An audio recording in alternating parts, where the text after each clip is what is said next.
12 o'clock on your Wednesday afternoon now. Welcome in. It is the halftime show. Tyler Head along with you. Terry Ford, fashionably late, as he always is, will be jumping in here with me in just seconds. So place your dollar bets if you're the folks that like to gamble on how late Terry's going to be and see who's right today. Again, halfway through the week, short week because we have the holiday on Monday. So that means we are that much closer to South Carolina baseball in action in the regional up there, just up the road in Raleigh, taking on JMU to start with, but eventually North Carolina State or Bryant, depending on how the other games go this weekend, to see if South Carolina can advance to a super regional for the second straight year after going to Gainesville and coming up just short to the Gators, who eventually became the national runner-ups to LSU a season ago. And, you know, we've talked about this all morning long, and I referenced the Twitter poll that we put up yesterday. In fact, I will check the results right now because the poll should be closed at this point in time. But we asked you, what your level of confidence was with this team after seeing what they were able to do out there in Hoover. Because remember, and rightfully so, people were pretty down on this team going into the SEC tournament, coming out on a 6-game losing streak. Pitching was obviously a bit of a mess, and a lot of us expected them to be bounced pretty quickly out in Hoover before, finding out what their fate of the NCAA tournament was going to be. Obviously, ended up playing 5 games, winning 3 of them, and very well could have played for the SEC championship. They had a few less defensive issues on Saturday. So the poll question was, do the Gamecocks run in the SEC tournament make you feel more or less confident than that they make it out of the Raleigh Regional with NC State, James Madison, and Bryant? More confident winning over less confident with a percentage of 75 to 25, and that's pretty fair. I think a lot of people would say that the confidence boosted quite a bit with their performance last week, and rightfully so, especially when you talk about pitching. Like, pitching was not perfect, but it was significantly better and steps better than it had been the weeks prior,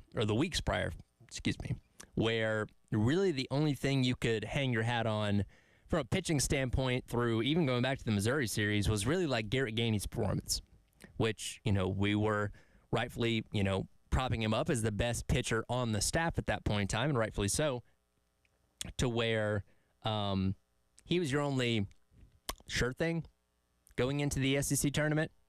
He had Chris Veach go out there, give his good performance a week ago, went pretty deep in that game. Garrett Gainey obviously went out there, pitched well as well. And even, I brought this up yesterday, you had good individual performances from some other guys as the week went along. Parker Marlott gave you 3 2/3 good innings against Kentucky on Friday.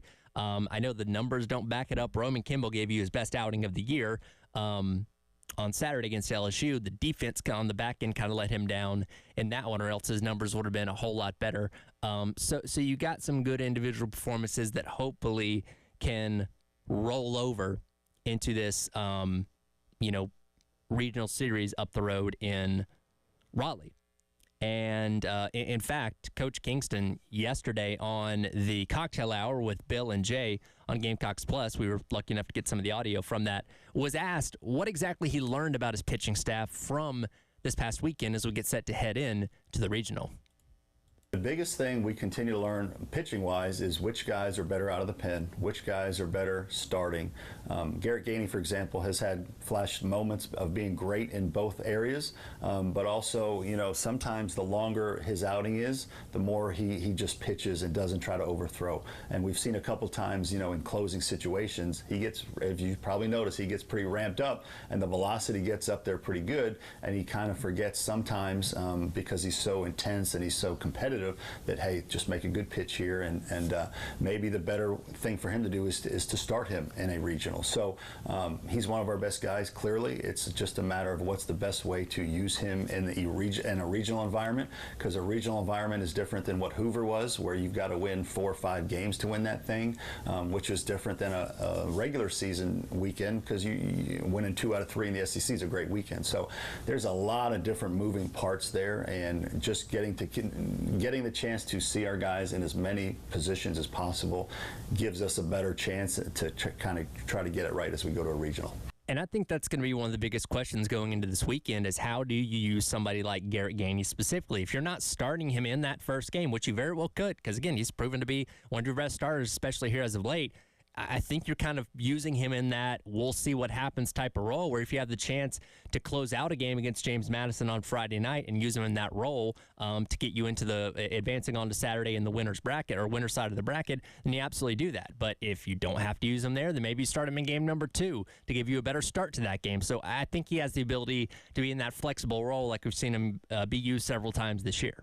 Yeah, I mean, it's a fluid thing, right? It's, okay, we can slam the door on James Madison. This thing is tighter than we were hoping it would be. We're dealing with the situation of, okay, is it more important to close it now? And for me, typically, I would say yes. You want to pocket a game. The last thing you want is to lose your opener, right? Where all of a sudden, now you're behind the 8 ball and you got one loss in your pocket. And now you have no wiggle room. So the postseason to me, especially when you're looking at this double elimination kind of situation, is I just want to win the day. I'll figure out tomorrow. I got to win today. And I have a plan going into my perfect scenario, right? The perfect world of, okay, this guy starts, then I go into the bullpen this way, and I close it out like this, but I got my high leverage hammer if I need it, and that's where I'm going. I feel like that would be the perfect scenario, but I've also got to be prepared for plan B and C and D and E because things can go sideways in a bunch of different scenarios. So I need to be prepared. And if I got to say, screw it, I'm winning today. We'll figure out tomorrow. I got to win today. And that's the way I always feel about this stuff is you got to win today. Because the last thing you want to do is lose, and now you're in an elimination situation on Saturday. I believe that'd be Saturday morning-ish or around noon. So I just want to win the day once I get in tournament baseball. I understand that, there are, look, everything's so gray area, fluid, whatever, that you just can't automatically, this is what I'm going to do and this is how I'm going to do it. But I just want to win that game. I do. And then I'll worry about Saturday. And then I just want to win that game Saturday. And then I'll worry about Sunday and so on and so forth. And with Garrett Gainey, he kind of leads you on both sides, right? You can start him, get 3-4 innings out of him, or you can hold him for your high leverage piece to where, he comes in the 6th, 7th inning of a game, you're up by a run, other squad gets the leadoff hitter on, and you got you feel it. It's okay. We got to bring in the dude. We got to bring the dude in from the dugout or the bullpen rather, and we gotta shut this thing down now. And then he gets through next couple innings, maybe even finishes the game. But the goal is to get the W.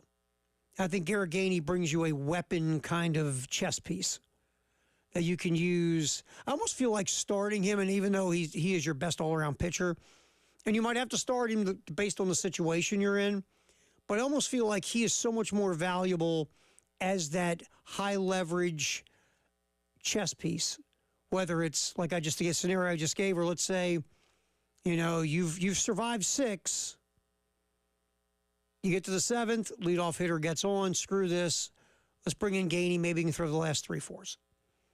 It's almost like he's a guy that can be used in multiple ways, but he's your best pitcher. And once he comes in the game, the goal is whatever's going on right now will cease. It will cease right now. Maybe even say it like that. I don't know. But, again, it feels like, with Coach Kingston, he sees his pitching staff obviously for what it is. You don't have true 3 starters that are like, you'd be rolling out on Friday, Saturday, Sunday in the SEC. Really, and this isn't to be mean, it feels like you have no consistent starter that you can hang your hat on. Say that is our number one guy that's going to take the hill to open the regional against James Madison. It doesn't feel like you have that guy. Eli Jones was pitching like a Friday night guy for a while. Then all of a sudden he stopped pitching like a Friday night guy. Again, how much of it was it he got moved off Friday night? I don't know. Other pitchers have had moments, but there hasn't been a lot of consistency. You almost feel like whoever you start, you almost want to warm somebody up in the bullpen. Even though it really doesn't instill confidence in your starter. Your starter goes, "What's going on in the bullpen, Skip?" "Oh, we're warming up some guys just in case you get lit up." But you got to be ready for the different scenarios because starting pitching-wise, it's been a huge, gigantic question mark. And the last thing you want is to keep a guy in too long and all of a sudden you're down 4 or 5 runs. Just saying. So we will see how Coach Kingston plays out with this pitching staff. And James Madison, we're going to talk a bit about James Madison today. Interesting baseball team. We'll say this to start. They have a good offense, second in slugging percentage in the Sun Belt in conference games. They also lead the league in steals. So second in slugging, lead the league in steals. Their pitching, team ERA of over 6. And they give up hits. They give up home runs. Friday could be a slow pitch softball game. It really could be between South Carolina and James Madison. We'll talk more about James Madison. Also, we got a guest that we will have on to talk James Madison in the 2 o'clock hour. Also today, matter of fact, I think I sent Tyler. Let's just get that out of the way now. I believe I get this right in front of me here. Yeah, today, Connor Bergen from WHSV TV in Harrisonburg, Virginia, talks some James Madison with us at 2:30. Also, Mark Etheridge, our buddy from D1 Baseball, at 12:30. Should we ask the James Madison guy about the smell of the Purdue plant? Yes, I'm going to say, is there still a Purdue plant there, and does it smell like it did back in the 90s? So, yes, we'll definitely have to ask about the Purdue plant. That might be the first question. It should be the first question. Forget baseball, brother. Are you pinching your nose as you're talking to us right now? Can you hold your phone out the window and see if we can smell the Purdue plant? So, anyway, we have Connor Bergen, who covers James Madison, TV guy at 2:30, and we will talk with Mark Etheridge from D1 Baseball 12:30 about South Carolina in the tournament, about the SEC in the tournament as well, and really looking at kind of a broader scope of the NCAA tournament, which will kick in on Friday. Those D1 baseball guys got a lot of SEC teams in Omaha. Yes, they do. Tons of them. Tons of them. So we'll get into that with Mark coming up.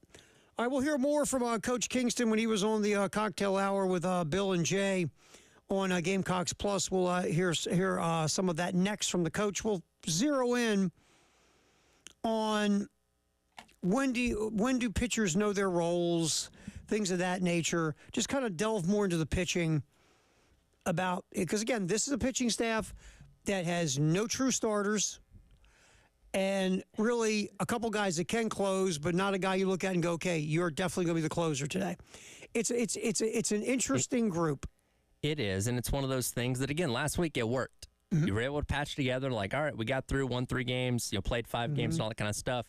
The deeper you go into something like the NCAA tournament, especially as you go up against more and more competent offenses, then that tends to not work as long. So we'll see what happens. All right. That's coming up. We'll hear from Coach Kingston, his thoughts on the pitching staff and when they know their roles. We'll get into that next.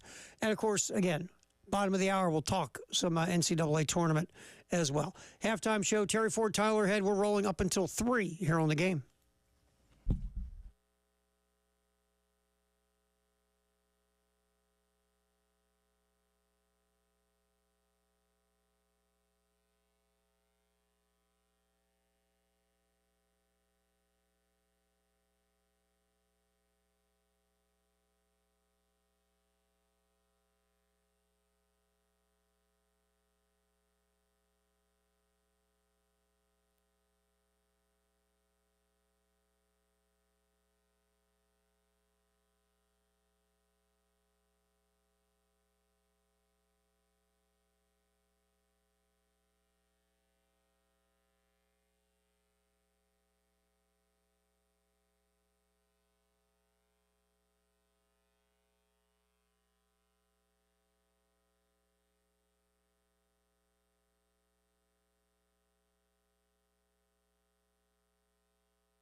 Halftime show, Terry Ford, Tyler Head here on the game. Of course, we're talking Gamecock baseball. Friday, it's on. 1:45, our coverage begins. NCAA tournament, regional in Raleigh.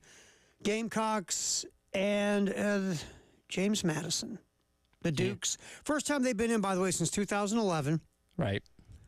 And they got in at large. They got to the semis, I believe, of the Sun Belt. Interesting team. Offensively, they hit home runs, they steal bases, and their pitching staff's not very good. Will it be Donovan Burke, Max Kuhl? I haven't seen who's going to start yet. We'll find out. But their pitching staff gives up home runs. Yes. So we will see. But this had the makings of a 30-29 game.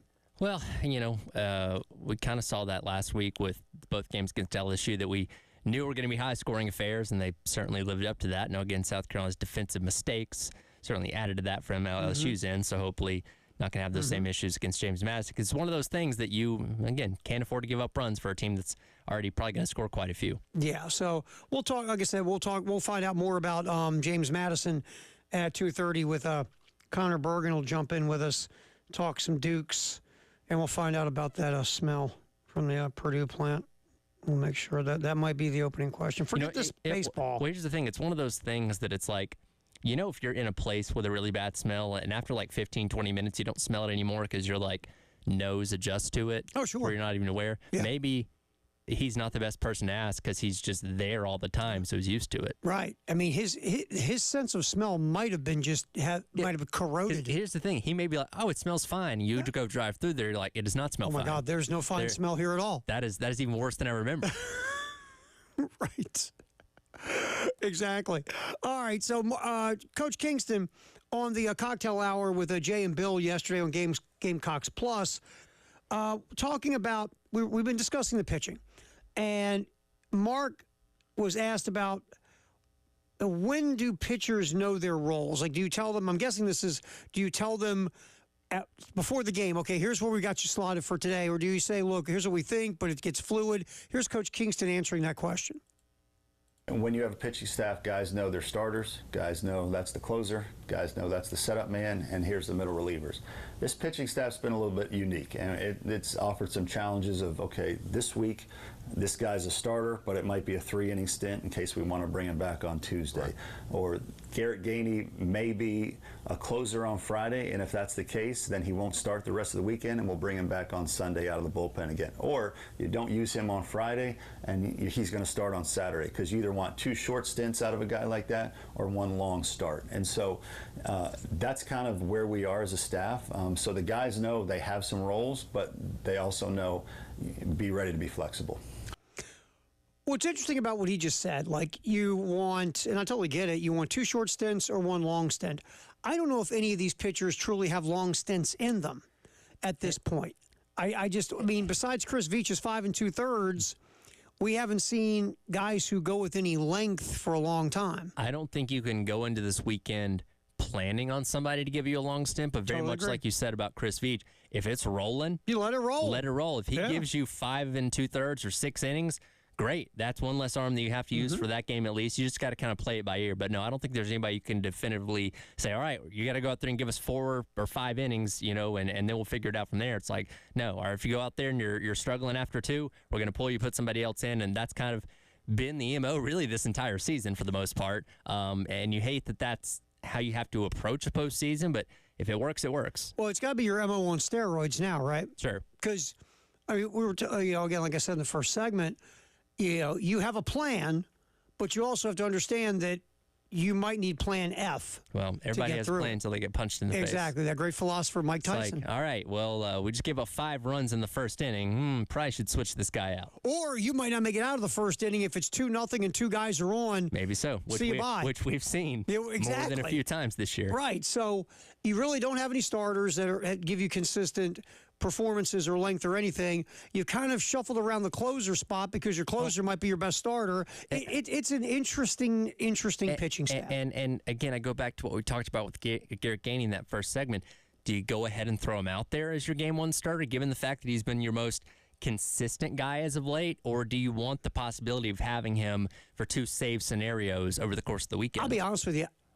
I want him coming in out of the pen in the fireman's suit to put out the fire. And I'm saying 7th inning, 8th inning, 9th inning, because we talk about this. Games are lost in the 7th and 8th inning. And again, if we don't have the defensive issues on Saturday against LSU, he saves that game. Like he comes in that role, wins the game, all that kind of stuff.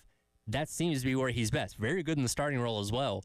But I agree with you. I would much rather know I have him in my back pocket for 2 uses the rest of the weekend instead of saying, all right, well, he gave us 4 on Friday, and that's it. Yeah, I don't think he's going to give you the length that you want to make it worth putting him out there to jeopardize what I think is more impactful, which is 2 appearances.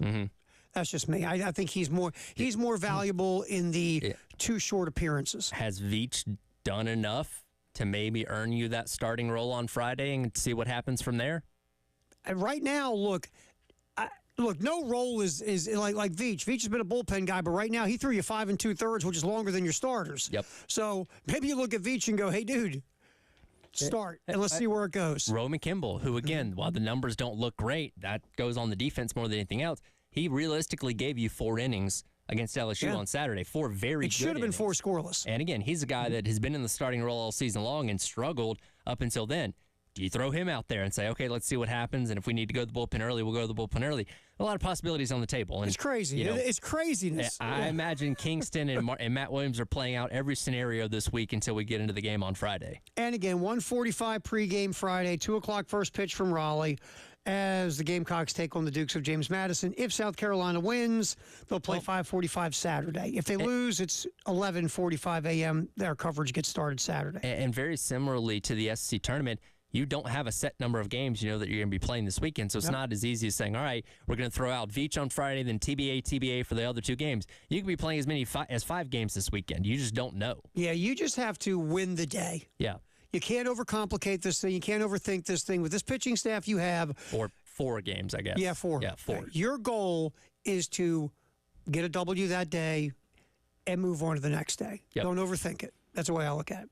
All right, we'll get back in here. Mark Etheridge from D1 Baseball. We're going to talk about the South Carolina, the SEC, and the tournament in general next. Halftime show. Terry Ford and Tyler Head hanging out here till 3 on the game.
We have to. Ed Bird's got Werthers. Oh, you're the man.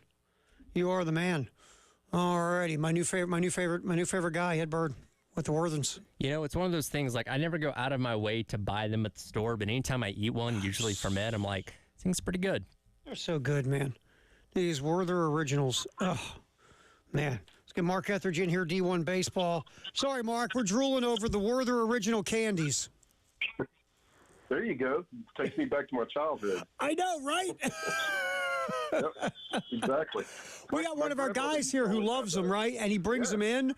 And like Tyler said, we never even think about eating them. Then he gives them to us. I'm like, God, I got to go buy me a bag of these. Oh, my God. There you go.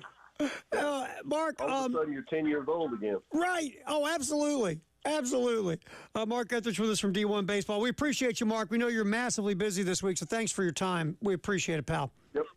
It's a great time of year. Let's start with, I guess, just start local here with South Carolina, the Gamecocks and the Raleigh Regional. What are your thoughts about South Carolina's setup to possibly get to a super? Is it a nice road or a bumpier road than we think? Well, I think it's fair. It's not terrible, but it's not easy. I do think that how we view South Carolina changed a little bit this week with the 6-game losing streak heading into the tournament. Kind of limping in.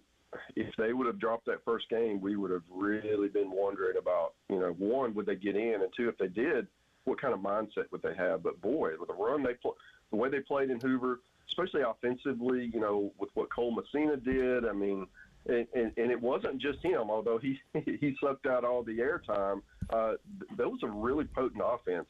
And on the mound, South Carolina mixed and matched all week. They didn't get a lot of deep starts, but they had a lot of guys who were able to come through and fill various roles. And I think that's going to be the formula again this weekend, because they're playing a team. This is going to be an offensive regional. So NC State's, they have some good pitchers, not great, but they really can swing it. James Madison is similar. And I think that because of that, that's a pretty good matchup, because it's going to be the ugly kind of games that South Carolina tends to play, and they're really comfortable in that kind of format. And I think that because of that, I mean, this is about as good a group of teams as, because South Carolina is just going to fit right in with them. Mark, you mentioned it just a moment ago, and we talked about it at length last week heading into the SEC tournament. What, in your opinion, was the danger level of South Carolina potentially getting left out if they did get bounced by Alabama, and how much did they help their cause in those 5 games they did get to play in Hoover? Yeah, I mean, I think they were getting in. I thought all along that the SEC would get 11, and they did. And it was, from what the committee shared with us, it was a lot of the tiebreakers, so to speak, were based on strength of schedule, and South Carolina certainly, playing in the SEC, playing all these great teams, that they would have checked that box. So I think that they were getting in, but boy, did they help their case, right? Because that would have been a long wait. If you lose on Tuesday, you got to think about it all the way to Monday. And instead, they played baseball during that time and played it well. And, if they wouldn't have run, if LSU wouldn't have been on, this incredible run, 2 really crazy games that they lost, 2 exciting games. Otherwise, South Carolina's in the final, and we're looking at this, even more, with excitement. But I do think that, going in as a 3, played their way up to a 2, and honestly, the way they played, NC State's probably not real excited about this because, like I said before, South Carolina can really hit. That's NC State's game. And I think that this is going to be the kind of regional that has a lot of, 8 to 7 kind of games, and maybe even more than that as the weekend progresses. Mark Etheridge hanging out with us from D1 Baseball on the halftime show here on the Game Network. All right, Mark, we look at the SEC teams that aren't seeded, that are like, going into these, going on the road for regionals, so to speak. The Mississippi States, the Alabamas, the Vanderbilts, obviously South Carolina also is a 2. Which one out of those 4 would surprise you the least if they ended up in Omaha? Probably LSU, just the way they played this weekend. I mean, they believe they are the best team in the country, and they're not, but they don't tell them there. Just with the way that they're set up with Gage Jump, and Luke Holman. Those are two starting pitchers. Now, a lot of people have one, but not many people have two like that, and that's going to give them, certainly an opportunity. Should they advance in a regional, it sets them up great in a super too. That's a team I'm kind of bullish on, even though they got a really tough draw going to North Carolina, ACC regular season champions, the number 4 overall seed. I'm sure they weren't real tickled to see LSU roll into their bracket. I think the other one I would look at would be Mississippi State going to Virginia. The deal there, Virginia is a very offensive team. They don't pitch it all that great. Well, Mississippi State, they're a pitching first team. I don't know that Mississippi State can keep up with Virginia offensively, especially with the way that their two best hitters, Dakota Jordan and Hunter Hines, have struggled down the stretch. But they can really pitch, and maybe they can hold Virginia down and be able to, to win games, maybe a lower scoring game than what we've been talking about in Raleigh. And I think the other team I would mention here is Florida. Florida is going to Stillwater. That is a very offensive ballpark. It plays small. You might remember a regional there 2 years ago when Arkansas and Oklahoma State it was like a 24-12 kind of game. Well, that's Florida's game. They hit home runs, and so that's a good draw for them. I don't know if they can pitch enough, so they need to stay in the winners bracket. But they do have a puncher's chance just because Jack Caglione and Colby Shelton and those guys can really swing it.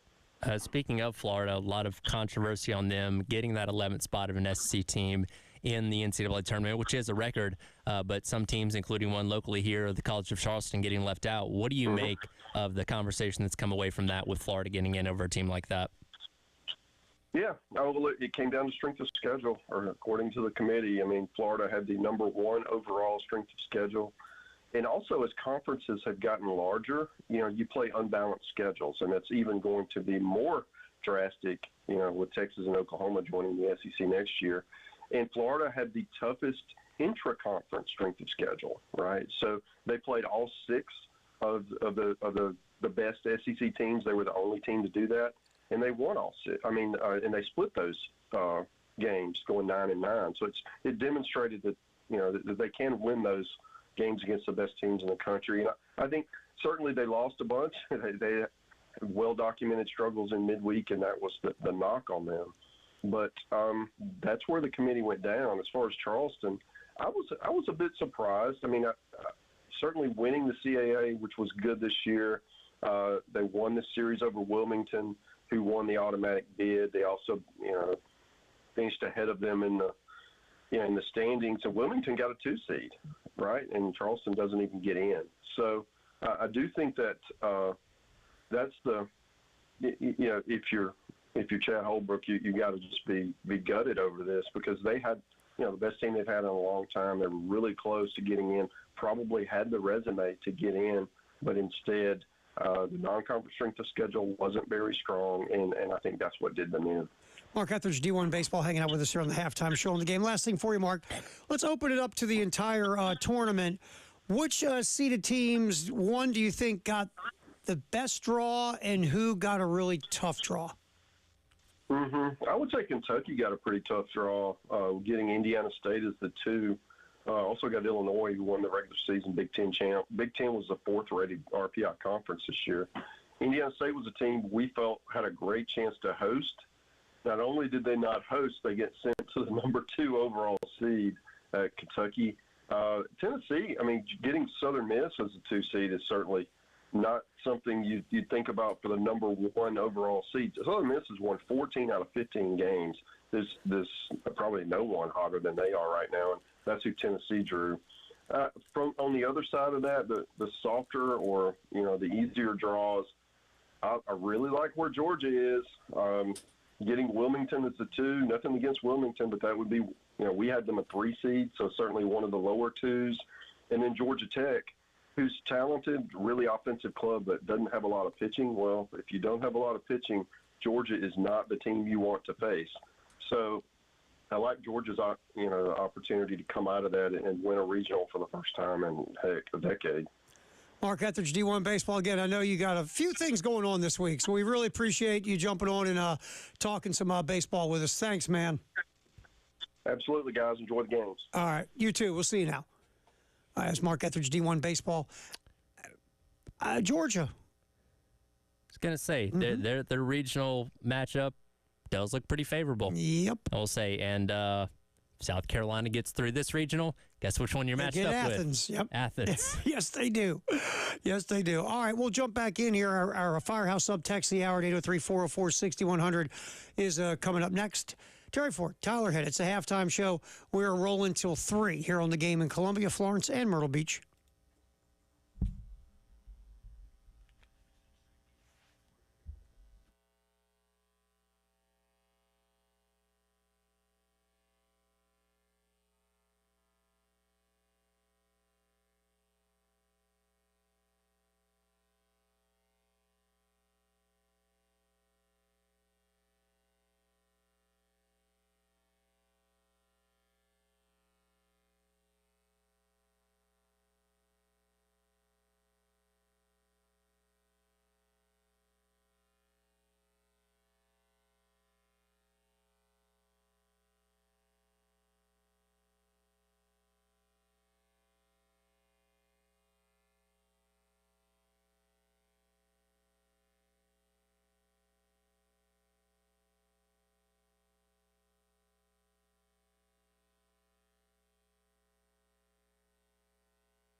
Time for our Firehouse Sub text to the hour at 803-404-6100.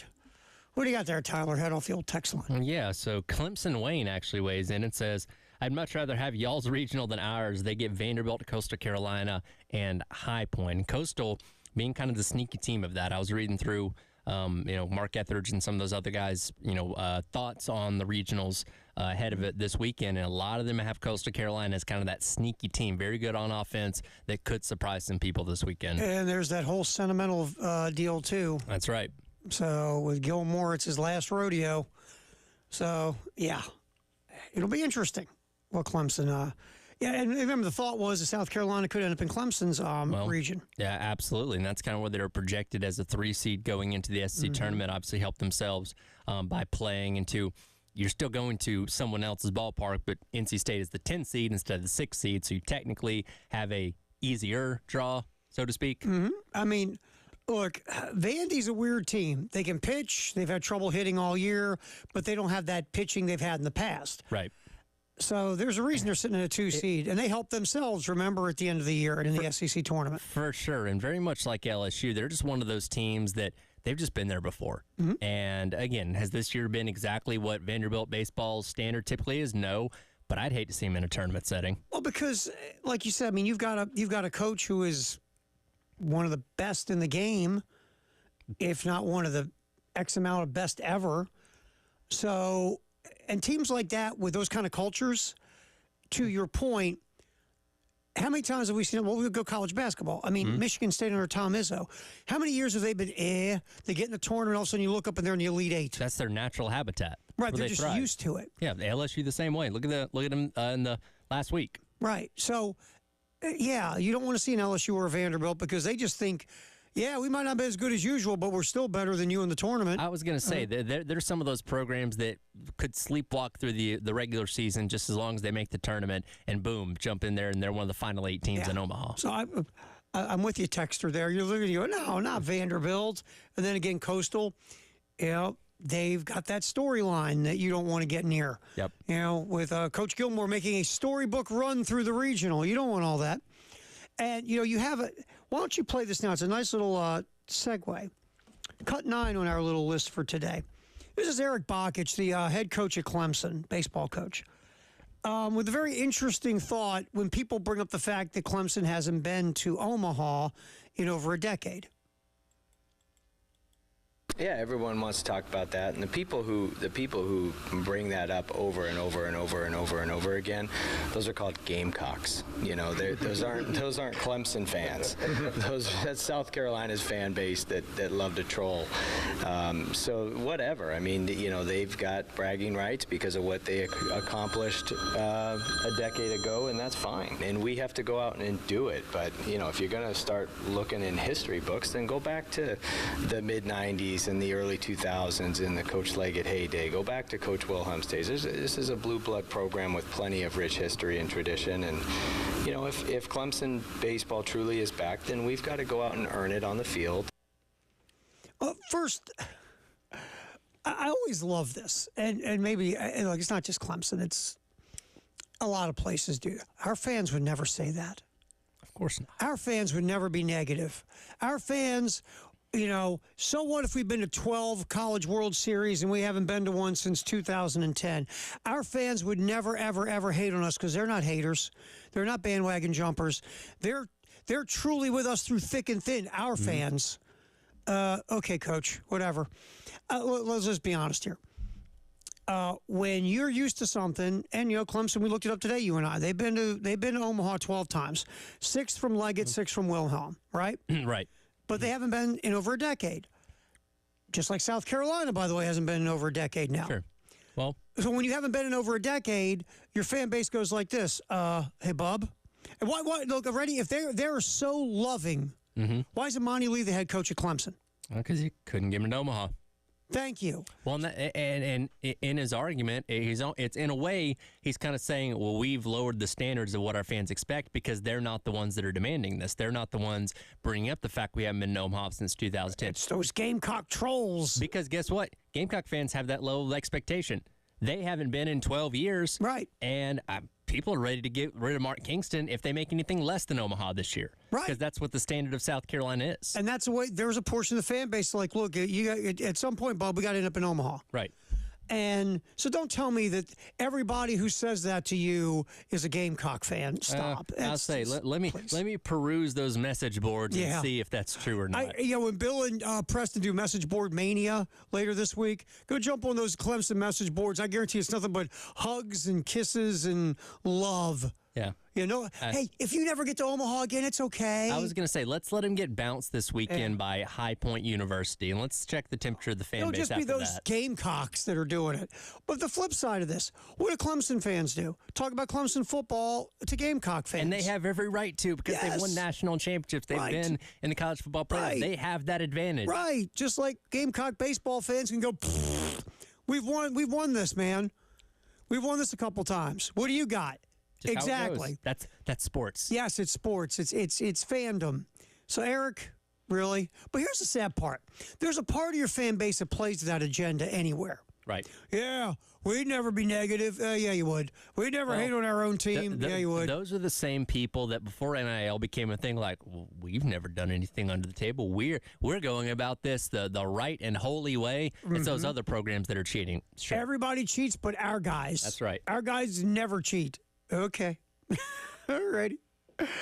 Yeah, I just thought that was quite interesting. It's like, again, you're playing to the lowest denominator of your fan base is what you're doing.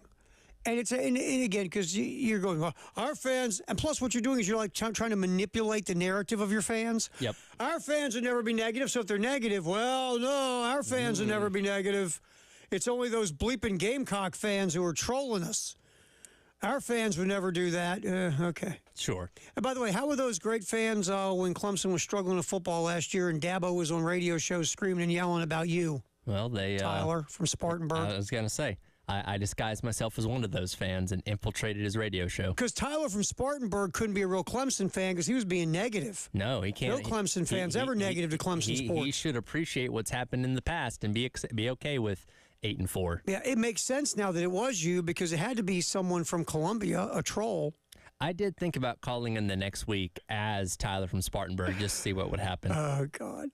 I love the coaches who try to manipulate the fan base through the media. It's always entertaining. All right, football in the 1 o'clock hour. Our boy Tyler from Columbia has done a heck of a job here grabbing some sound from the SEC spring meetings. We're going to go through a bunch of this, and we'll figure out another team with the ceiling and floor from Andy Staples' On 3 podcast. A lot of stuff in football coming up next. Sponsored by Atlantic Windows and Doors here on the Halftime Show with Terry Ford and Tyler Head on the game.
righty, let's see. What are we doing? 1 o'clock. It's football in the 1 o'clock hour, sponsored by Atlantic Windows and Doors here on the game. Terry Ford, Tyler Head.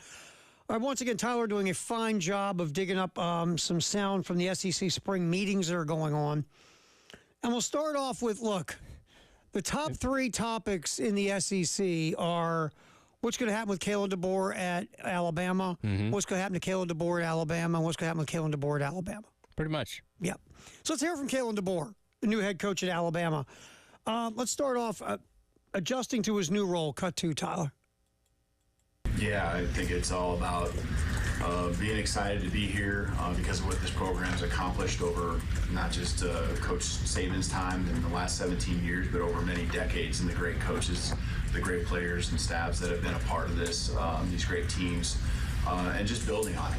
And I think there's always areas and ways where you can take what the foundation is and continue to add to it in your own way. I of course got to be who I am and be true to that, and put a staff around me that I think complements myself, the different strengths, the areas where, need guys in different roles, whether it be, your offense staff, your defensive staff, and just having everyone pulling in the same direction, I think is a strength of mine in helping them do that. So, it's been awesome embracing everything that Coach Saban has done for this program and really celebrating what he's accomplished, over that time.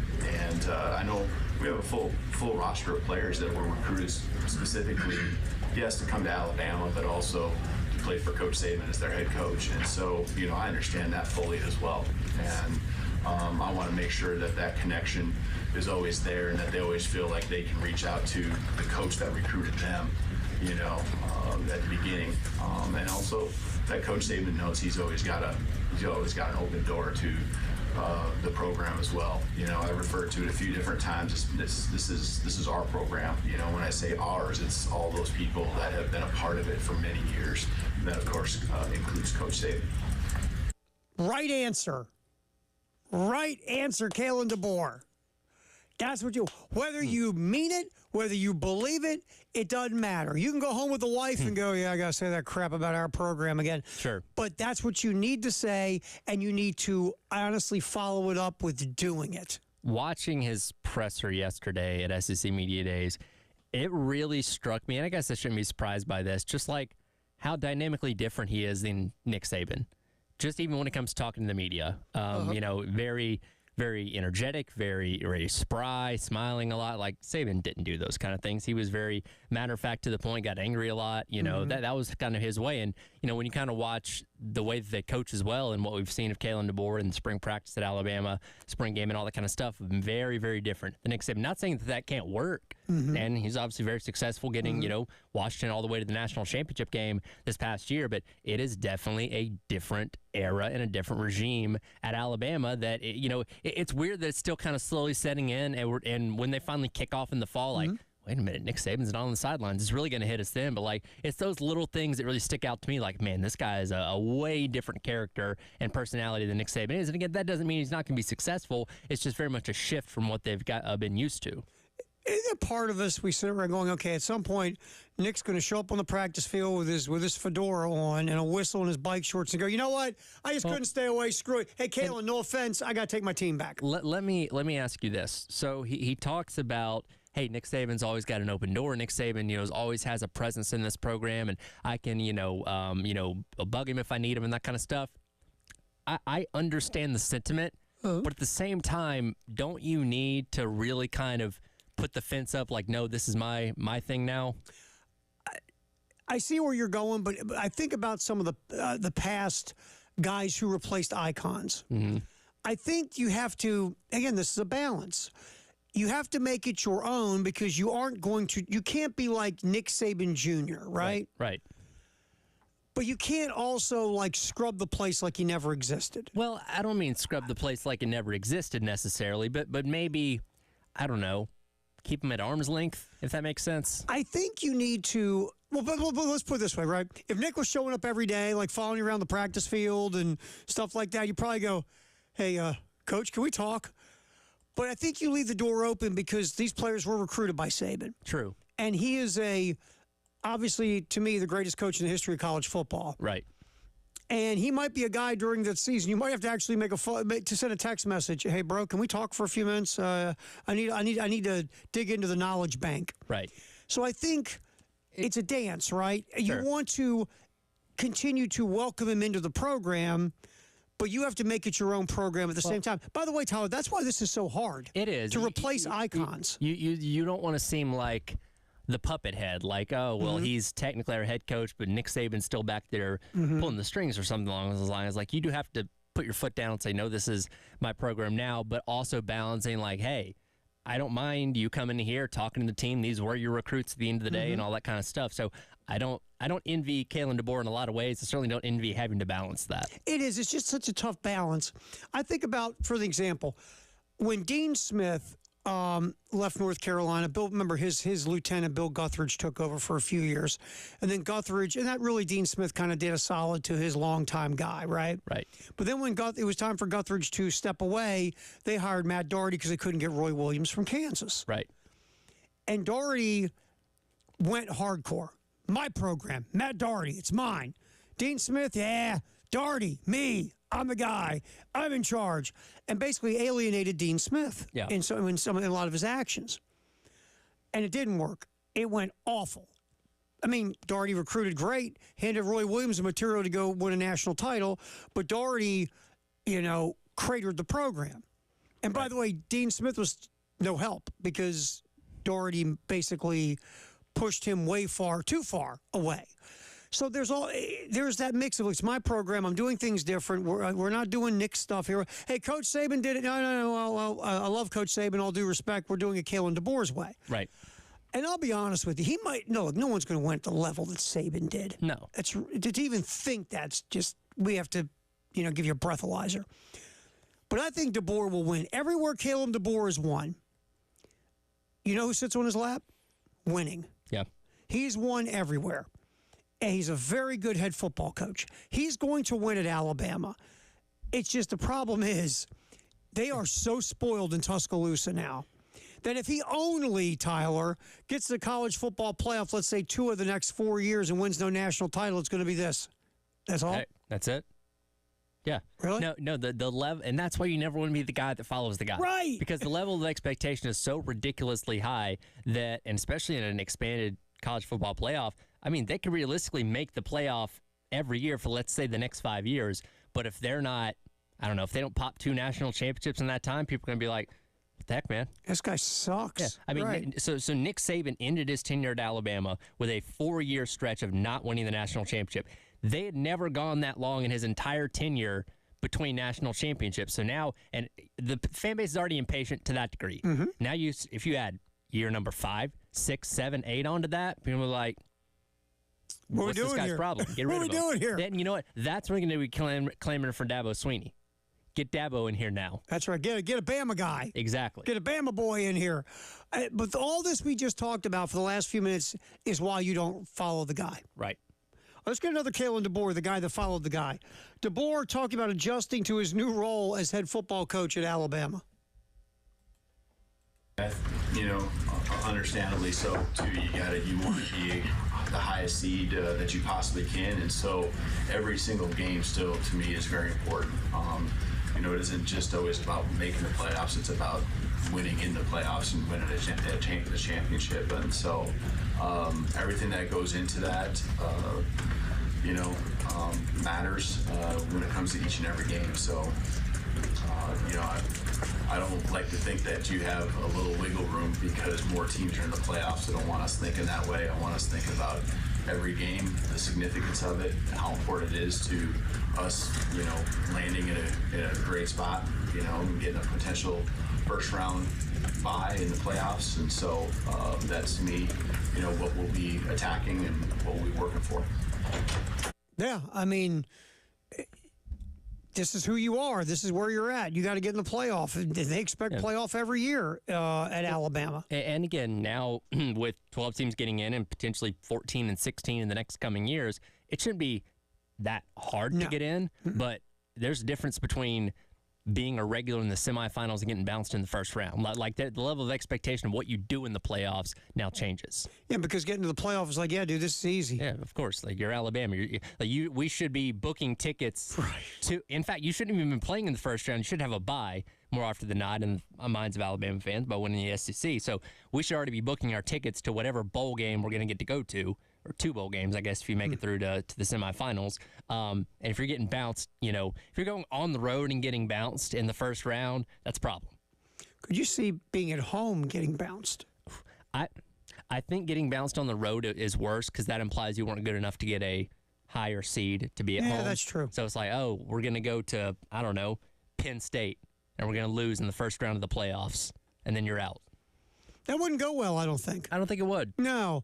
Once again, this is why you don't want to be the guy following the guy. We froze our butts off in a state college, Pennsylvania, to watch you lose? No, sir. To this team? This team? Those guys? To James freaking Franklin? Right. Mr. B average in the Big Ten? Right. I can't win a big game, James. Yeah. And we lost to that crew, that outfit. And look, their helmets have nothing on them. They don't even have names on the back. Right. Look at that. We lost to those guys. Their uniforms are more plain than ours. I was getting ready to say the same thing. At least we have names on the back of ours, even though we don't have anything on the helmet either. Oh, God. It's all right. We're going to get back in here and listen to some Kirby Smart. You reminded me of something. To establish that this is now his program, he should change the uniforms. Oh, put what elephant on the helmet? Put the houndstooth A on the side. I don't know. Because you remember like 10 years ago when Nike was doing the whole pro combat thing and everybody had a third uniform. There was always like the tease that, oh, Alabama's going to wear this. Like, no, they weren't. They're never going to stray from their tradition. If you really want to establish the new era, change the uniform and see what happens. Ready? The helmet, put your face on the helmet. Caleb DeBoer's face on the helmets. But here's the thing. Even if it was just like the most insignificant little thing. Go nuts. If they just put like Tide on the side instead of the number, there would be a meltdown in Tuscaloosa. Yes. See what's happened? See, Nick left. Everything's gone to crapper. All right, we'll get back in here. Kirby Smart. A couple thoughts from Kirby at the SEC spring meetings. One on Jaden Rashada. And if you don't remember the story, Rashada has just sued, let's see, the head coach, our boy Sunbelt Billy, and the collective that screwed up his deal. And then we find out that Rashada went to Kirby Smart about it, and Kirby went, yeah, sure, go get him.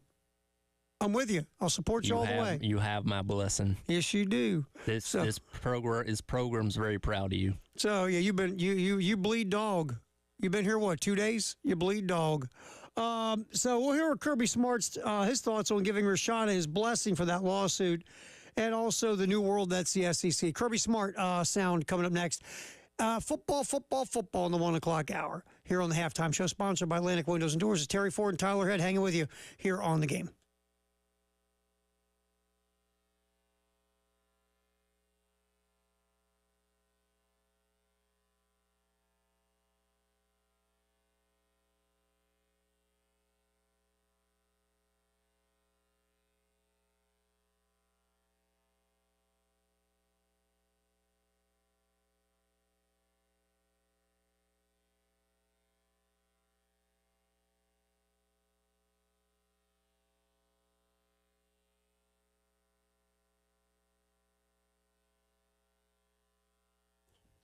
Men's Clinic of South Carolina is here to help you. If you're a guy and it's just not, things aren't happening the way they used to, and you're sitting around going, what is the deal with me? Can't lift like I used to. Can't recover from lifting like I used to. Can't remember anything. Don't sleep like I used to. Have a lack of drive in life, whether it's personal, professional, sexual, whatever it is. I just got zero drive. This is weird. And I don't want to talk to anybody because I'm a guy. Well, there's one person you can talk to, Dr. Dan at the Men's Clinic of South Carolina. You make the appointment. It's confidential. It's free. You go see the staff. Tell them your story. If they think it could be something as simple as low testosterone, what they will do is put you on a program that is specifically designed for you to get back to being you again. They'll do the lab work. If it comes back low T, they will start taking care of the business of getting you back to yourself again. 803-875-MENS, Men's Clinic of South Carolina.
Halftime show, Terry Ford, Tyler Head, football in the 1 o'clock hour here on the game, sponsored by Atlantic Windows and Doors. All right, spring meetings. We're firing some sound from the spring meetings.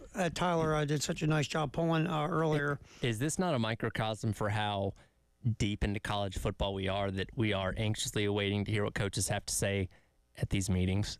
Yeah, it's kind of sick.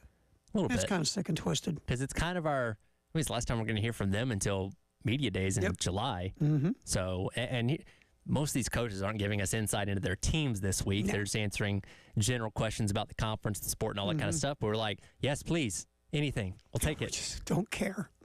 Have you ever driven through Harrisonburg, Virginia? I have not. Kirby Smart. Yeah. That'd be good. Kirby.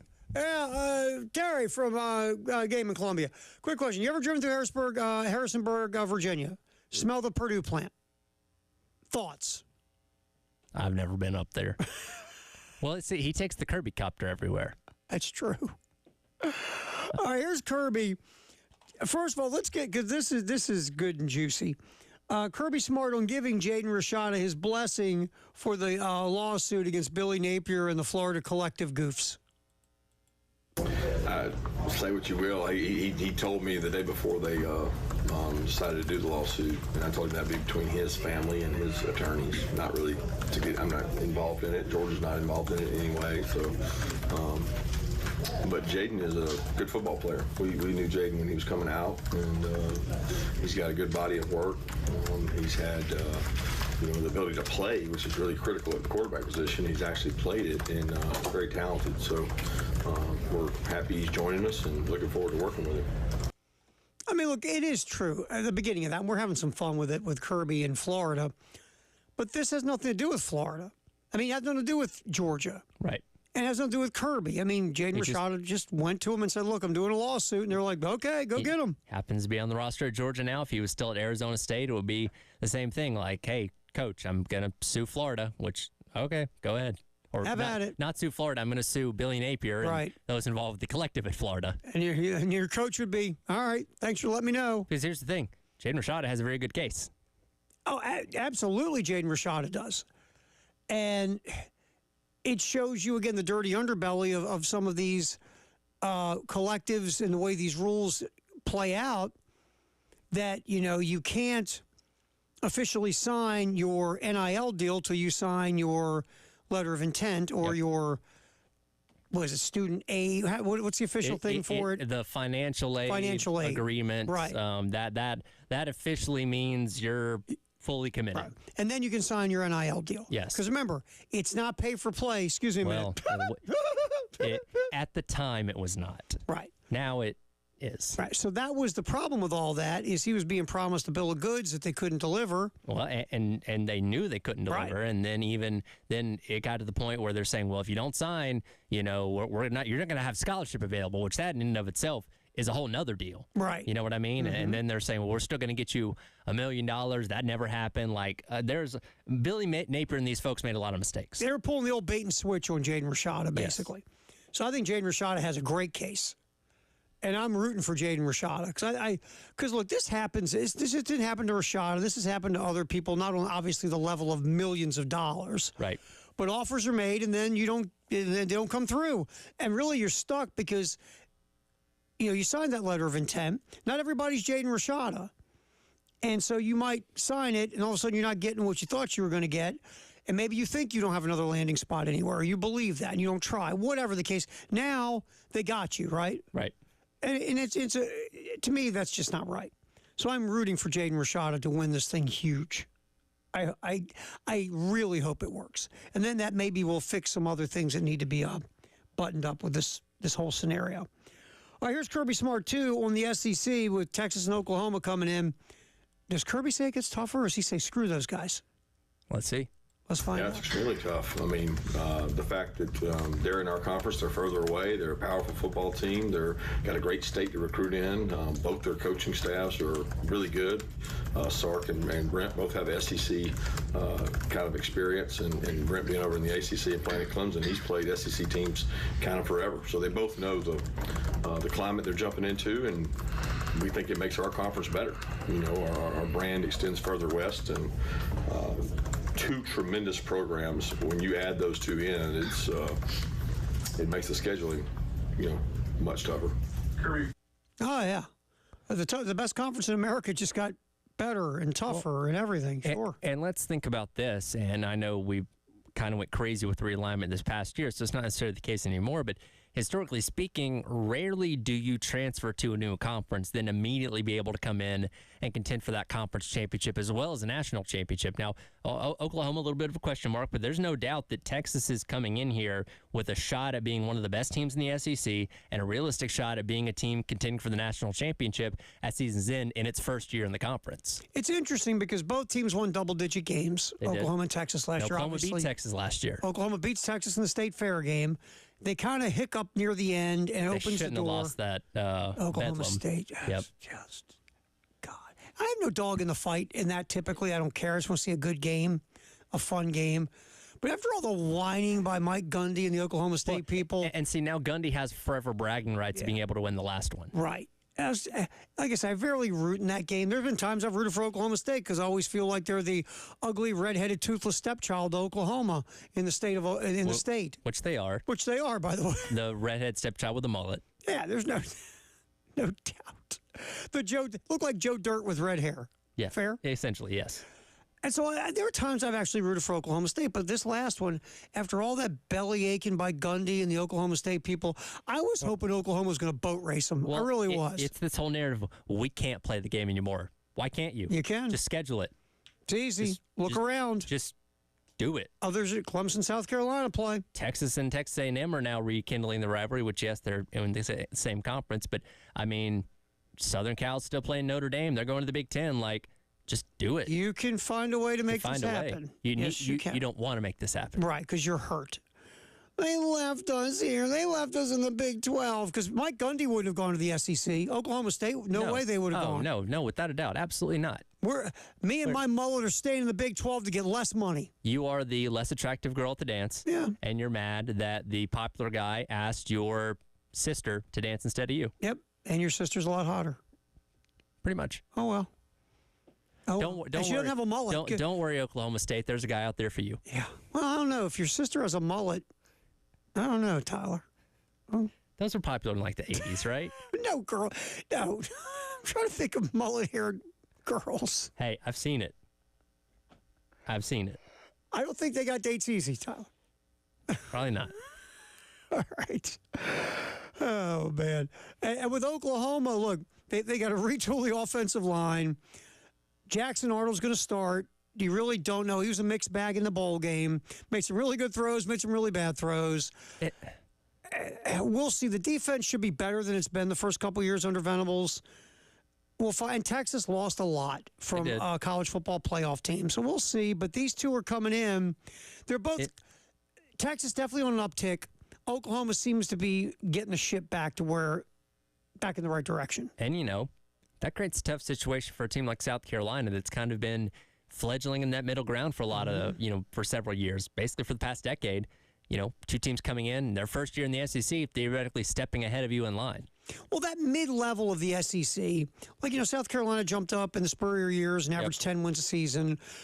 Stoops had a couple of 10-win years. Now Missouri's got a 10-win year. Tennessee's trying to get out of that middle of the pack to get back to where they were a long time ago. Florida has fallen to the bottom of the pack, of the middle pack. So, yeah, you add two programs that conceivably should be better than middle of the pack once they get ramped up. That just pushes you down farther in the middle. Yep. So, yeah, it doesn't make things easier. No, it does not. For Shane and the crew. All right. Football in the 1 o'clock hour, sponsored by Atlantic Windows and Doors. We'll come back. Speaking of Texas, we'll hit the the Andy Staples On 3 podcast, Ceiling and Floor for Texas, the Longhorns. That's coming up next. Also, our craft beer card is back. You can spend $30 a brewery at 12 craft beer locations. That's $360 value. Cost you 79 bones. Just go to 1075thegame.com and click Sweet Deals. We'll come back. Andy Staples and his buds, what do they think the ceiling and floor will be for the University of Texas football program? That's next on the Halftime Show with Terry Ford and Tyler Head here on The Game.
What we're talking about in the 1 o'clock hour, like always here on the halftime show, is football, and more football.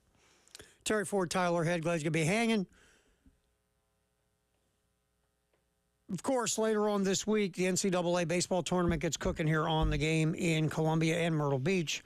1:45 pregame, Friday, 2 o'clock first pitch. South Carolina, James Madison from the Raleigh Regional. Of course, Derek and Stewart on the call. All of it gets rolling then, and we'll see where it goes from there on Saturday and Sunday and possibly Monday before it's all over with. All right, so we've been trying to do one of these a day. Andy Staples and his posse were doing ceiling and floors for every team in the SEC. We've been trying to, like I say, fire up one a day. Now we are to Texas. The Longhorns are first year in the SEC. Let's hear what Andy and his folks say about the Texas Longhorns for 2024. So look, we don't have to beat around the bush here. The ceiling for Texas is a national title. They should expect to make the playoff. They should expect to play for the SEC championship. Is the schedule super easy? Not super easy, but I'd say they got a pretty good draw. It's favorable. I agree. I think it's favorable. Well, they chose to go to Michigan, so that's on them. And then Georgia coming to them is great because you get that marquee game. Yep. It's the weekend of the F1 race too, so God bless you if you're trying to maneuver around Austin that week. But you don't have Alabama. You don't have LSU. You don't have. It's not as challenging a schedule as it could be. So. All right, so we look at the schedule, and they were going over the schedule. I was getting ready to bring it on up here while they were yipping. Texas. First of all, they've lost some players, man. Mm-hmm. I mean, they've lost some depth. There is no doubt. They got to replace depth on the defensive line. They got to fix the secondary. They lost a lot of wide receiver / tight end talent from last year.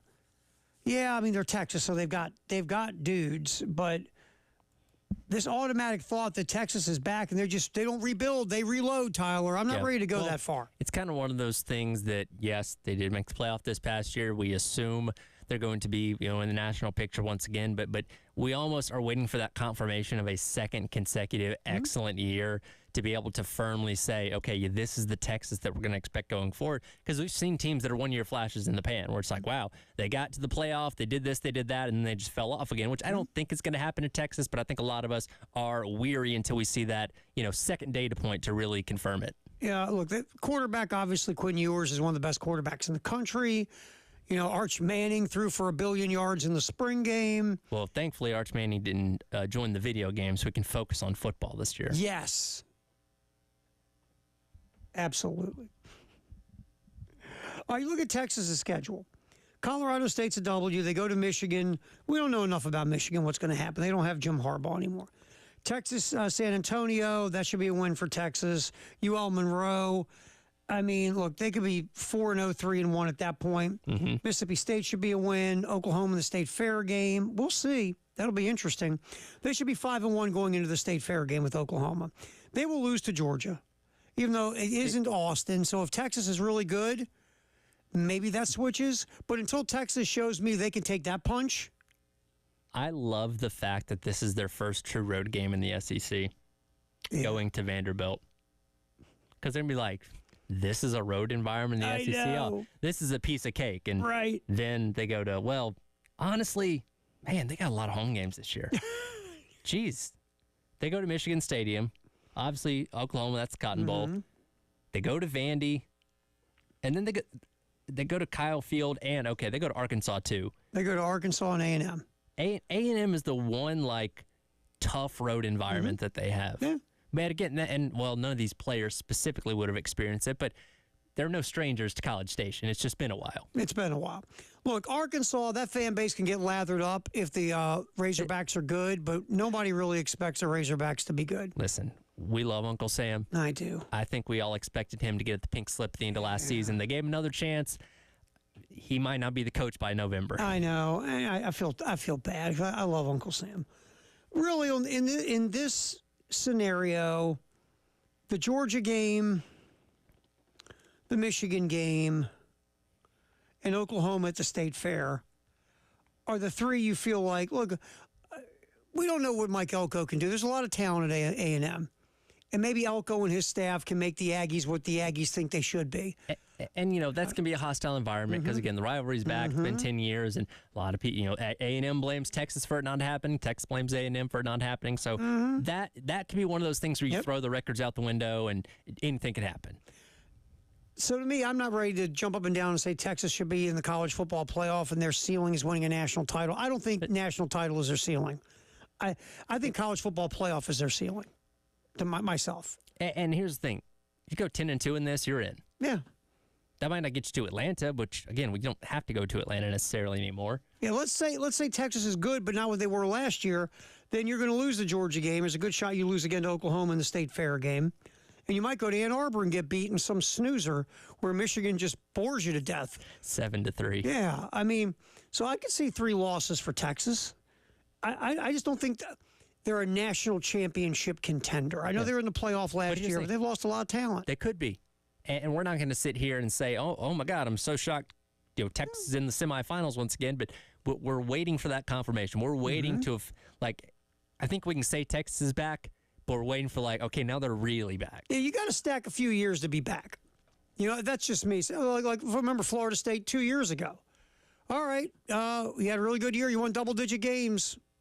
All right, Coach, that was good. Do it again next year, and we'll start thinking maybe you're back. So we feel better about Florida State being back to being Florida State. Texas, stack another year. Let's see where you're at after that. Right. So we'll see. I still look. They're Texas. They have a ton of talent always. The most underachieving program in America for a decade at least. Yep. But let's see if they truly are back to being Texas. Before I say national championship is your ceiling, well, let's just wait. Let's just hold our breath on that. Yeah. That's just me. But that schedule is not daunting, especially compared to other schedules in the SEC. Florida. Man, what did Billy Napier do to the football gods? Angered them a lot. The guy did what a lot of people would do. You're sitting there in Louisiana. You're crushing it almost every year. Yep. Everyone says you're the next in line to go to a big Power 5 program. So you do what, again, a lot of people would do. You take that next step. Sure. And ever since you took that step, the football gods have decided to squat on you at every opportunity. Pretty much. And now you're getting sued by a former player. Your schedule is a bear. By the way, that lawsuit also potentially gives your employer an out to not pay you anything if they decide to fire you, because it would be with cause. Right. So you could be getting kicked to the curb and getting nothing for it if things go south this year, which we kind of expect them to. Yeah. It's not good. It's just not good. Sorry, Billy. But Billy will go somewhere else and start winning 10 games again. Here's the thing. He's a good coach. He's a good coach, and maybe if he went to a different Power 5 program, it'd be a different story.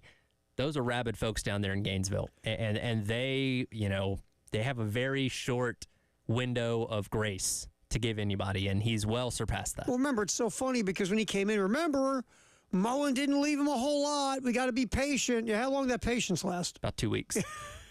Poor guy. Like we said, it's a kooky fan base, and you need a certain coach to win there with a certain mentality. And Napier will leave Gainesville, and he'll go somewhere, and he'll start winning every year. And then it's going to be like this. Well, why didn't we keep him in Gainesville? Yeah. You know how this goes. Yeah, he's one of those coaches that, and I'm not saying one of these jobs can be up for grabs anytime soon, but say he went to Cincinnati after this and routinely had them at 9 and 10 wins, maybe even pop playoff appearance or two. That's kind of where I see him in the Power 5 or Power 4 now. I totally agree with that. I think Florida, that's a perfect scenario. Florida, it's a different animal. It is. It's just like I say this all the time. Look at the guys who have been successful there. There's a certain type of personality that can deal with all of that wackadoodle in Gainesville. Not a guy that's going to put you to sleep in the press conference. Exactly. Can't be that guy. Wake up. It's over. Come on, Bill. Billy's done. Woohoo! Great. What do you say? Nobody knows. Nobody knows. All right, Firehouse Up, text the hour at 803-404-6100. That is coming up. And we appreciate you if you're listening in Columbia at 107.5 The Game, Florence 100.3 The Game, Myrtle Beach 100.5 The Game, or on the 107.5 The Game app. You can get iTunes, Google Play, or you're watching us on the Game TV. What's up? And you can get that. You go to YouTube at the Game TV/radio. Sponsored by Shepherd's Glass, powered by Integrated Media. Firehouse Sub Text the Hour is next at 803-404-6100 on the halftime show here on the Game.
All right, time for our Firehouse Subtext the Hour at 803-404-6100. Before that, the breaking news in sports, Scotty Scheffler. This is going to be stunning and shocking.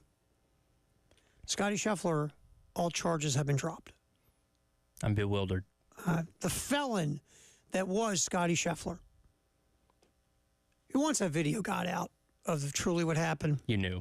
it was just a matter of time. It dragged me down the road and ripped my pants and used me for a human speed bump. $80 pants. Yeah. Can't forget that. Mhm. Yeah. Got that body camera on? No surprise. Yeah. So Scotty Scheffler's charges have been dropped. There's a very interesting. Mike Florio is on Pat McAfee. Might have been later. They're rerunning it. I don't know. But very interesting rumor that went out draft night. We'll get to in a second. Hopefully, I'll remember to get back to it. But what's our Firehouse subtext of the hour? Jeff weighs in and says, the taking my ball and going home scheduling model is a patented Big 12 way of dealing with hurt feelings. Yes. No doubt. That's all it is. We're butthurt. We're Oklahoma State and we're butthurt. You're the little brother of the state of Oklahoma. Yeah. Like, Oklahoma is a blue blood program in college football that it's far more attractive. So when the SEC comes knocking for two more teams, guess what? They're ahead of you in line. Mike, let's talk about all your trips to the college football playoff.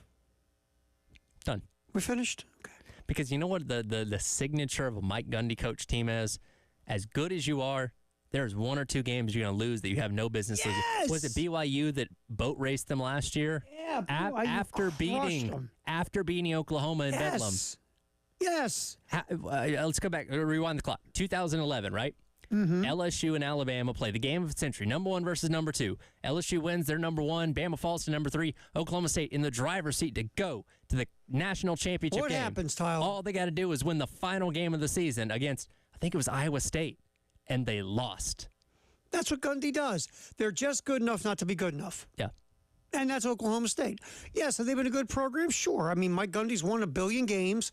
They've been to tons of bowls, usually those mid-level bowl games. Yeah. They got a ton of merch, from the Meineke Bowl.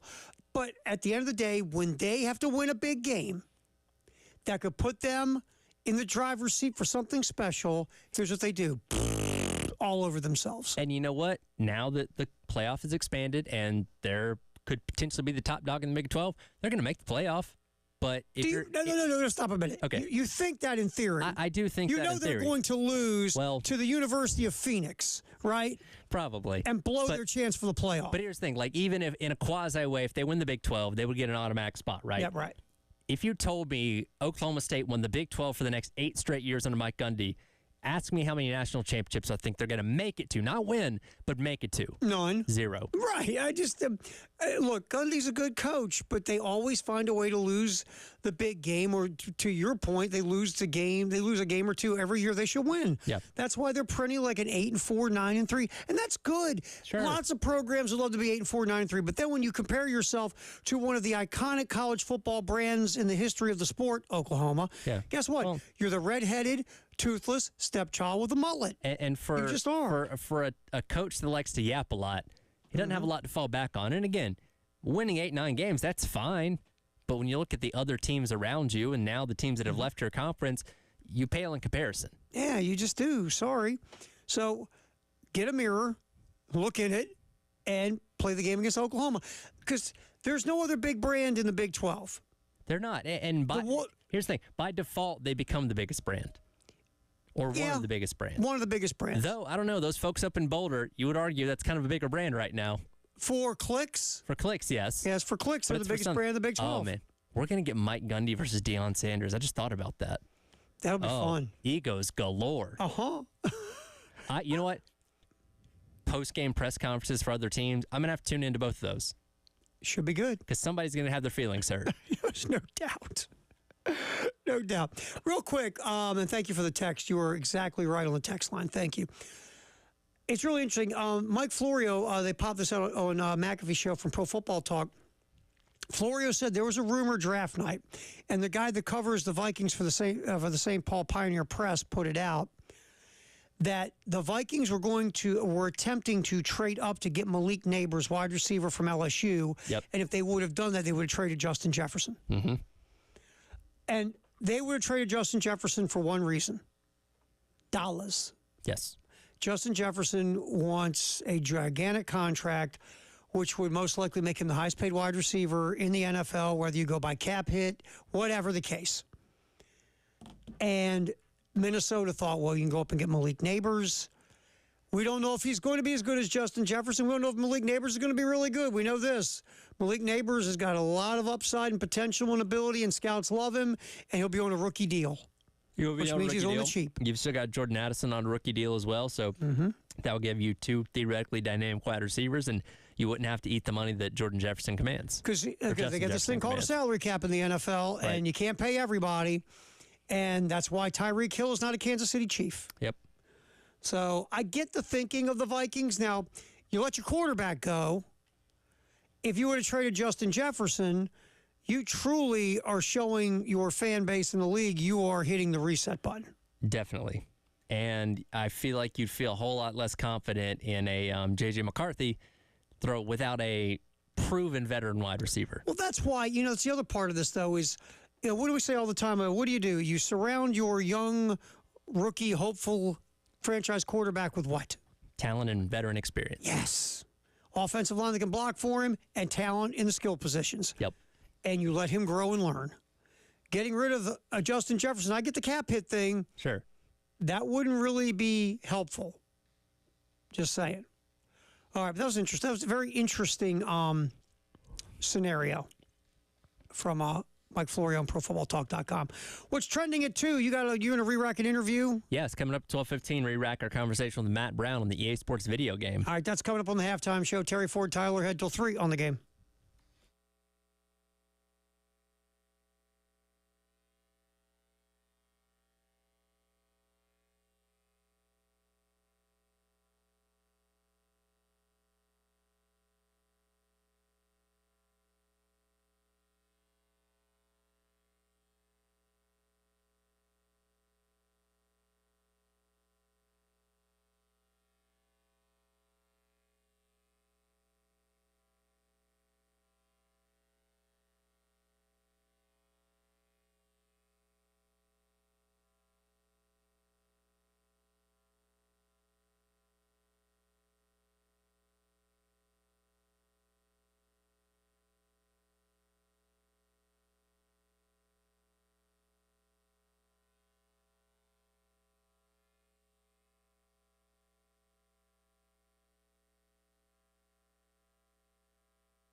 Welcome back into the halftime show. Tyler Head, Terry Ford along with you here on this Wednesday. It is time for What's Trending at 2, brought to you by our friends over at Gamecock Traditions. And you heard it on the rejoinder there.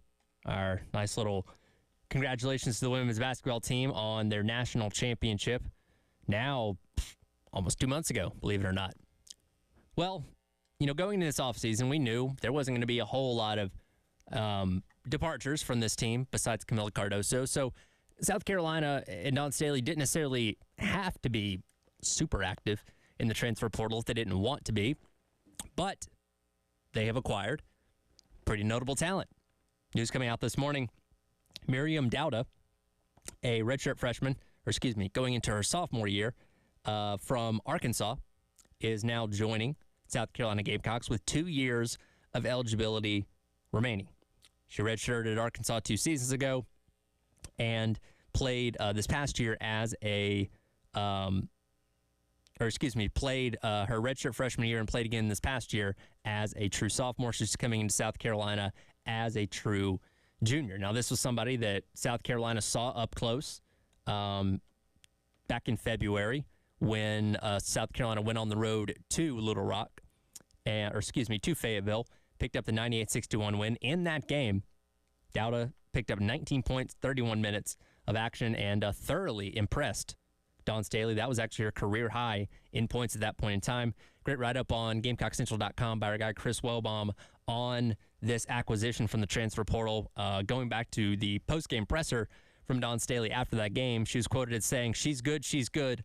A big that has great footwork, a big that can shoot the three, a big that keeps you off balance. She can put the ball on the floor. She's really, really good. I was very, very impressed. I found myself complimenting her with what she was able to do out there on the floor. And that, in today's nature of college sports in general, when you're going up against somebody that you're very impressed by, you put that little note in the back of your mind like, there's an opportunity to bring that person on board to my team maybe next season or a year after that. I'm going to do that. And Dowda put her name in the transfer portal. South Carolina snatched her up, and now she is joining the team for this upcoming season. And when you look, she has the ability to satisfy that role that Camila Cardoso had. 6'4", not as big as 6'7", but still 6'4". Very good size there. And when you look at her stats, again, somebody that can score pretty well. Decent three-point shooter as well, which is something that was not necessarily within Cardoso's repertoire. Didn't have to be outside of that one shot against Tennessee that preserved the perfect season at that point in time. But she has the ability to shoot from the outside, which again, that's what the evolution of the South Carolina offense was this past season, was being able to shoot from the outside more than it had in years past, which opened it up, made it a lot more dynamic. Dowda can come in here and do that herself, and of course grabs rebounds, averaged 6.3 rebounds per game this past season, which of course is exactly the type of thing that Camila Cardoso is doing here at South Carolina. So, and she's a former McDonald's All-American, so a highly touted talent out of high school. She's local to the Arkansas area, so a big get for South Carolina, and excited to see what she's going to be able to do coming in here in 2024, 2025, again with 2 years of eligibility remaining for Dawn Staley's crew.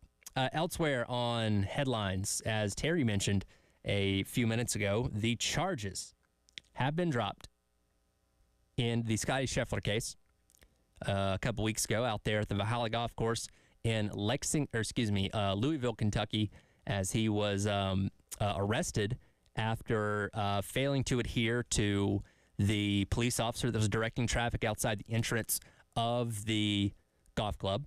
And at the time, the charges were levied against him for things like a failure to obey, assaulting a police officer, because in the police report that Officer Gillis, the detective, put out, advised that he was drugged by Scheffler's car when Scheffler failed to adhere to his, warning of stopping where he was and not proceeding on with traffic. And for Officer Gillis, who did not enact his body cam, we didn't know if we were going to get video evidence to support or refute what he claimed. Now, of course, early last week, we got the surveillance footage from across the street on a fixed security camera from somewhere nearby that did capture the incident happening, and we very clearly saw that the officer was not dragged. He ran up to Scotty Scheffler's vehicle and pulled him out of the car, and everything proceeded after that. But there was no evidence of him getting drugged.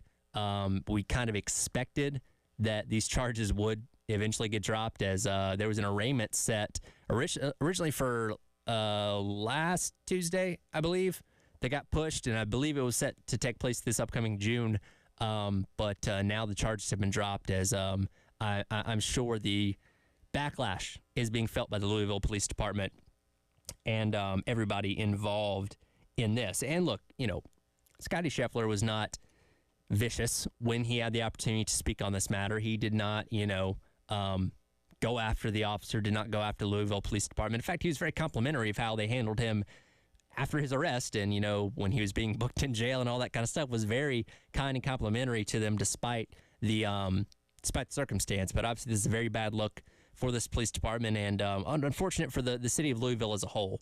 Again, a place that has had issues with things like this happening in the past, to more serious degrees, obviously. But Terry and I talked about this the other week. It further creates the distrust that a lot of people have.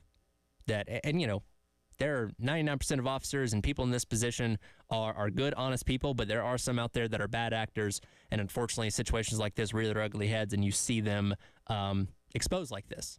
And I don't know if the PGA is going to want to continue to pursue working with the city of Louisville or Valhalla Golf Course if something like this is going to happen. So it's going to be interesting to see the fallout. I know Officer Gillis was placed on a leave, I believe is the correct term for it. In the light of all this and what happens with him going forward, I don't know. But it does seem like this is all coming to an end here before it goes any further, at least in the legal sense of things, with the Louisville Police Department, dropping the charges against Scotty Scheffler again, as we expected. When we saw that video, we knew that it was probably not going to go in their favor, in the court of law for people that, we're going to get to judge what exactly happened there. In a few minutes here, I'm going to replay an interview from earlier on this morning that myself, Wes, and Chris had with Matt Brown from the Extra Points in the position of kind of being the guy to be the frontline reporter on all this, and it's actually kind of an interesting story. But nevertheless, we are mere less than 2 months away from this game releasing and the return of something that we all beloved for so many years. And, I'm 27 years old, almost 28 years old now. And that was such a big part of my football experience growing up. I learned about the game of football from playing the game. You know what I mean? Like understanding the rules, understanding who's in what conference. And it taught me so much. And, I'm really glad that this next wave of fans, especially young fans, are going to have the opportunity to enjoy that same kind of thing that so many of us had, growing up and getting to play that game. And, we've been dying for information on it ever since it was announced it was coming back. And again, as we're getting closer to the release date, we're getting more and more info out on it. But Matt Brown will be able to delve a little bit more into it and tell us what he knows, what he has seen from this game. Because he got to go to EA Sports the other day, last week, I believe, and play it with a couple of other people that are, involved in the media side of those kind of things to get a first glimpse look at what this game is actually going to be like. And again, he gave us some very good and thorough information on what to expect from this game when it does come out here in a couple of months' time. So we'll come back, we'll replay that conversation for you that we had with him earlier on this morning. It is the halftime show. Tyler Head, Terry Ford will be back along with me in just a little bit on your Wednesday afternoon here on The Game.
Welcome back in. It is the not the extra point. It's halftime show. Tyler Head, along with you, Terry Ford, will be back in with me in just a few minutes. I want to replay the conversation, as I mentioned a moment ago, that we had this morning on the Gamecock Central Takeover Hour presented by Firehouse Subs with Matt Brown from the Extra Points newsletter, who has been on top of all things relating to the new EA College Football 25 video game, and we'll jump back into it right now. Tyler Head, Wes Mitchell, and Chris Clark excited now to be joined by Matt Brown of the Extra Points newsletter to give us all the insight into what's going on with EA College Football 25. Matt, I feel like we should just shut off our microphones and let you talk for the next 15 minutes and fill us in on all the details, because you've kind of been at the forefront of this entire thing through the process of this game coming to fruition. For one, how did you kind of position yourself to be the guy when it comes to the latest on this game? Yeah, to be honest, friends, it happened by accident. I run a newsletter that mostly covers business and policy issues in college sports. And I think 2.5 years ago, I was filing a bunch of open records requests to learn about how a couple of universities were about to launch licensed beers. And I thought that was going to be like a revenue story. And through that search, I got a copy of the initial project proposal for EA Sports College Football and realized, like, this is more interesting than beer.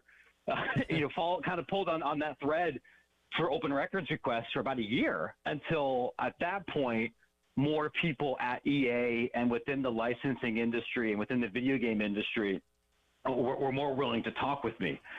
So it's been really rewarding and interesting. I'm a fan of the series just like everybody else, but certainly didn't expect to get into this being a video game reporter, but glad to have added that to the portfolio of things we write about.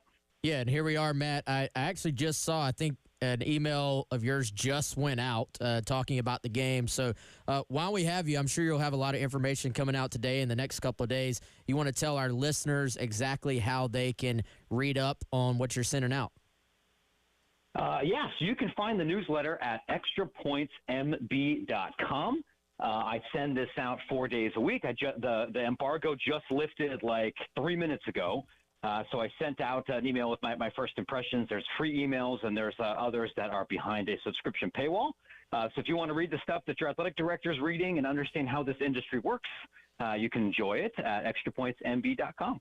Yeah, so if you are listening, you want to get the full scoop, go check that out. But, Matt, we got you at a perfect time here, man. So you've played the game. I know you were down there. What was your first impression just of the gameplay in general, maybe compared to Madden and maybe compared to the game from a decade ago? I would definitely say it's fundamentally different from Madden, which I know has been a major I got to play the new Madden game there too. It's been a major concern, I think, from a lot of consumers. Part of they are built with the same engine, but the animations are different, the physics are different, some of the features are different, and the gameplay itself is different. And it's also, I would say, fundamentally different from NCAA 14. My very early impression was I'm going to have to relearn how to play this game a little bit, right? Because some of the kind of more cheesy ways to exploit NCAA 14 or the ways that I think we would typically play college football video games are not going to be as effective in this game. There's a really, I think, very different passing system where passing angle and pass velocity and being able to kind of layer the ball through coverage is going to be much more important than just like scrambling out of the pocket and rifling something across the field or down the field. And there's how you play is going to be different. Like I think a lot of people last time would say, okay, like the way to play is to run an option offense.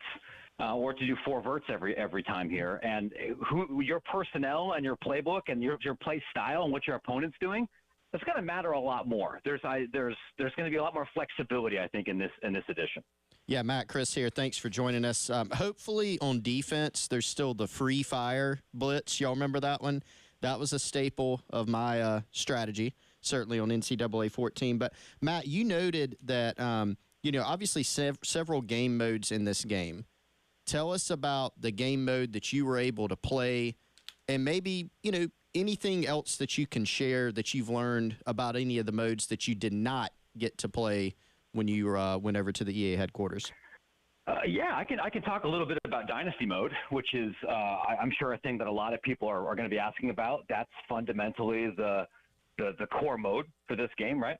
One of the, I think, pretty exciting things is they completely changed the coaching skill tree system. Do you guys remember from the last game a decade ago? Yep. You start out as like a level 0 coach, and as you progress through the game, you almost everybody would put all their points into recruiting, right? Level that up all the way, and then maybe go into the gameplay mode. Now, when you start a coach, start a dynasty, and you can also start your career as a coordinator. There's 11, I think, different skill trees, and it's impossible to max all of them out. Just like in real life, coaches aren't good at everything. And so one of the strategic decisions everyone's going to have to decide here is, do I want to hire coordinators and staffers that are good at some of the things that I'm not? Do I want to be a recruiting-oriented coach and then hire guys that are more development-oriented or more schematic-oriented? Or do I want to double down on what I'm good at and maybe stack some of those multipliers, stack some of those benefits, and try to build out my trajectory that way? And the game will let you know, hey, these are the things you need to do to level up in scouting. These are the things you need to level up in motivation. The transfer portal is definitely going to be a big part of how you build rosters. I think one of the kind of fun little wrinkles we saw was that if you're recruiting a high schooler and you're like number 2 in his recruitment and you lose him, and that guy hits the portal the next year, you're going to have a leg up in recruiting him out of the portal. And so if you're taking over a G5 team, that's going to be one of the, I think, better ways to maybe stack talent. The game is definitely set up where you can't win the Sun Belt in year 1 and then sign 7 5-star kids out of high school. You can eventually do that as your program changes, but you're always going to cheese the AI a little bit in the last game, and that's not going to be the case here.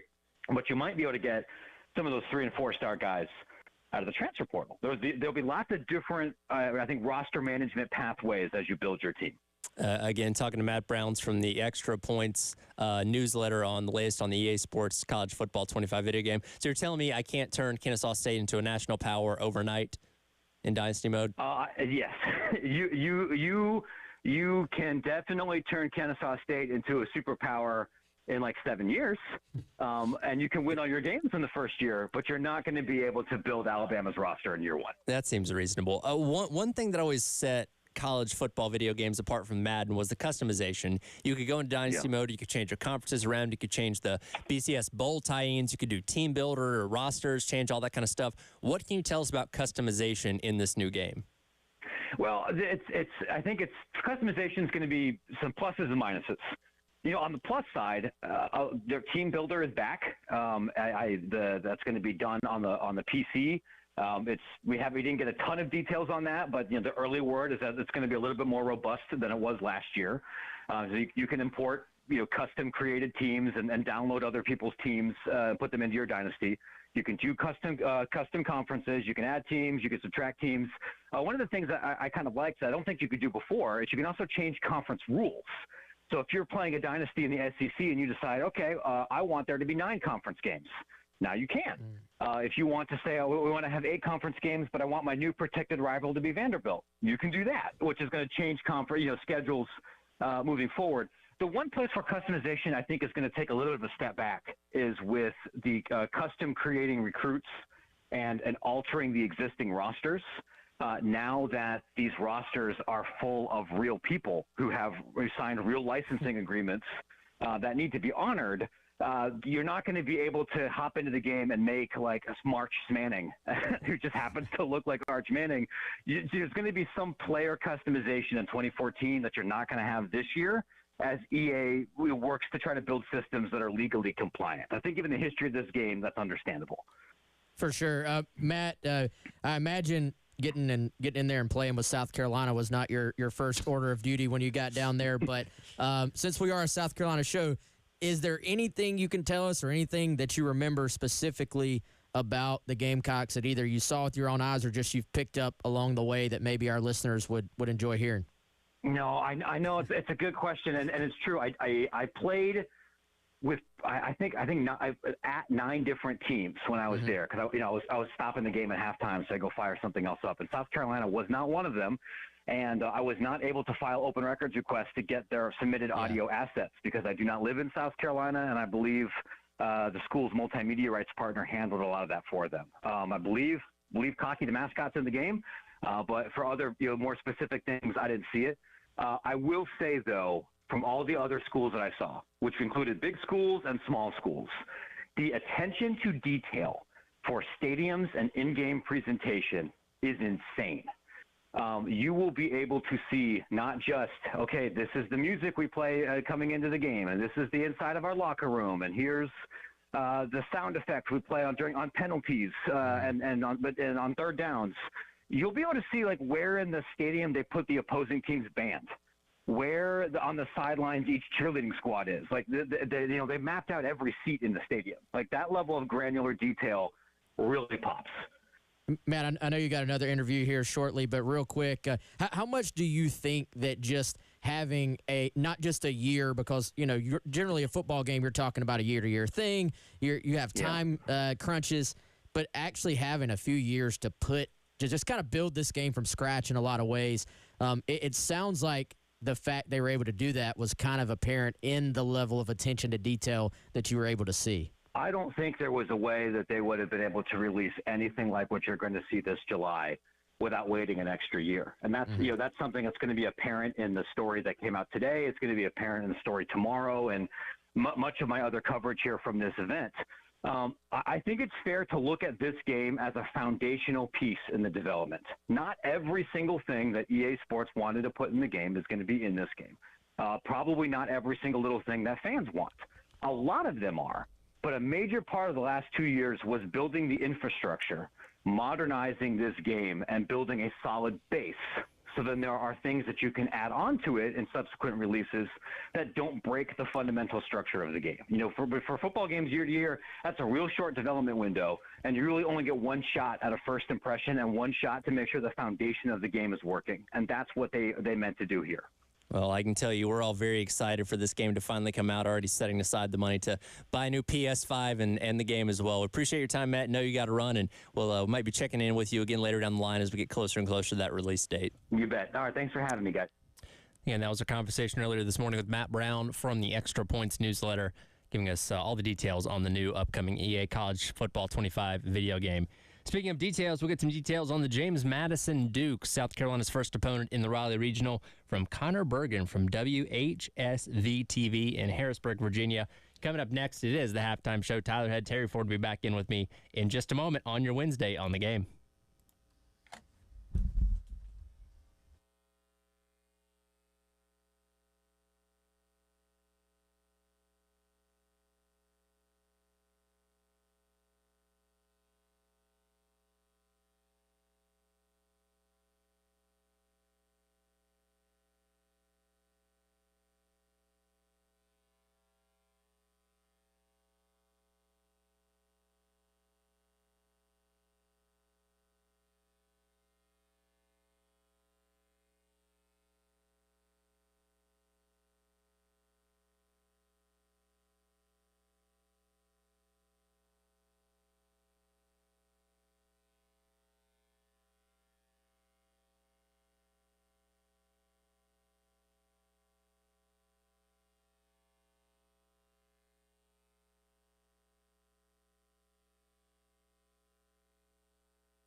All right, greatest day in the history of the world, which is May 29th, is the day we talked to Connor Bergen from WHSV-TV in Harrisonburg, Virginia. Connor, thanks for hanging with us, man. We appreciate it so we can get a little dirt on this James Madison program. So appreciate you, man. Hey, of course. Thank you guys for the call. I appreciate it. All right, first of all, before we get to the baseball stuff, because that's obviously important, we have to ask you a question. All right. So I worked out my first job away from home in radio back in 1850. I went horseback. I was working in Bluefield, West Virginia. I used to take 81 down through Virginia, up through Virginia into Maryland. I'm from Baltimore, so I used to drive 81 home to visit. I drive by Harrisonburg, Virginia, beautiful country, wonderful area, but they had this Purdue chicken plant. And in July and August, the smell from the Purdue chicken plant was not very very nice. Is that still there in Harrisonburg, Virginia, Connor? Is there still a sting from that Purdue chicken plant in the summer? You know what? This is the first summer I'm actually out in Harrisonburg, so I will have to keep you updated on that. But I will say this. I moved here from Delaware. In Delaware, it's kind of known for the 27 chickens to person ratio. There's a lot of Purdue farms out there, so I know the smell you're talking about. I really hope I don't got to deal with it, but it may be what it is. Well, for your sake, Connor, I hope it's not. You just ruined his summer. I know. He's going to move. Connor Bergen resigns from his post at WHSV-TV. Hey, all right, Connor, so this squad at James Madison, I guess, is the first trip to the NCAA tournament since 2011, correct? That is correct, yeah. So give us a little rundown on what do we expect from the James Madison Dukes when they take the field against South Carolina on Friday. I'll be honest, this is a heavy-hitting Dukes lineup. 1 through 9 has continued to produce game in and game out. And also, right now, they've had the third most home run from history this season. But on top of that, probably their bread and butter comes from their run game and the ability on their sacrifice bunts, being able to move runners in scoring position. They're kind of a dual threat when it comes to that. They can do a bit of everything, and the numbers have just continued to show. I mean, there's been so many games. I can't even count how many times they've had double-digit runs by the end of it.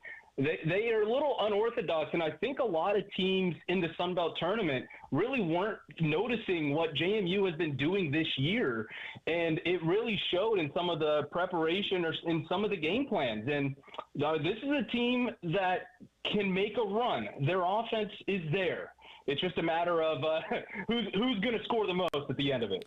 And, Connor, it's easy to kind of overlook some of these mid-majors sometimes, but when you look at the quality of opponents that James Madison has played this year and picked up wins against teams like Arkansas, Coastal Carolina, and Louisiana, the latter two within their own conference there, this is a team that's used to playing very good competition. And again, you look at them as a mid-major, but they've been battle-tested this season, it seems like.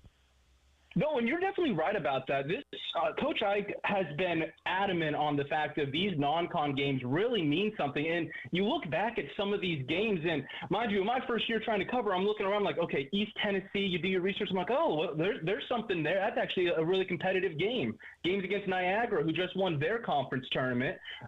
You add Maryland and Georgetown, Virginia Tech. They've done a great job at those midweek games, continuing to be battle-tested and be able to learn. And so when you go into tournaments like this, it really helps them, especially from a mid-major standpoint.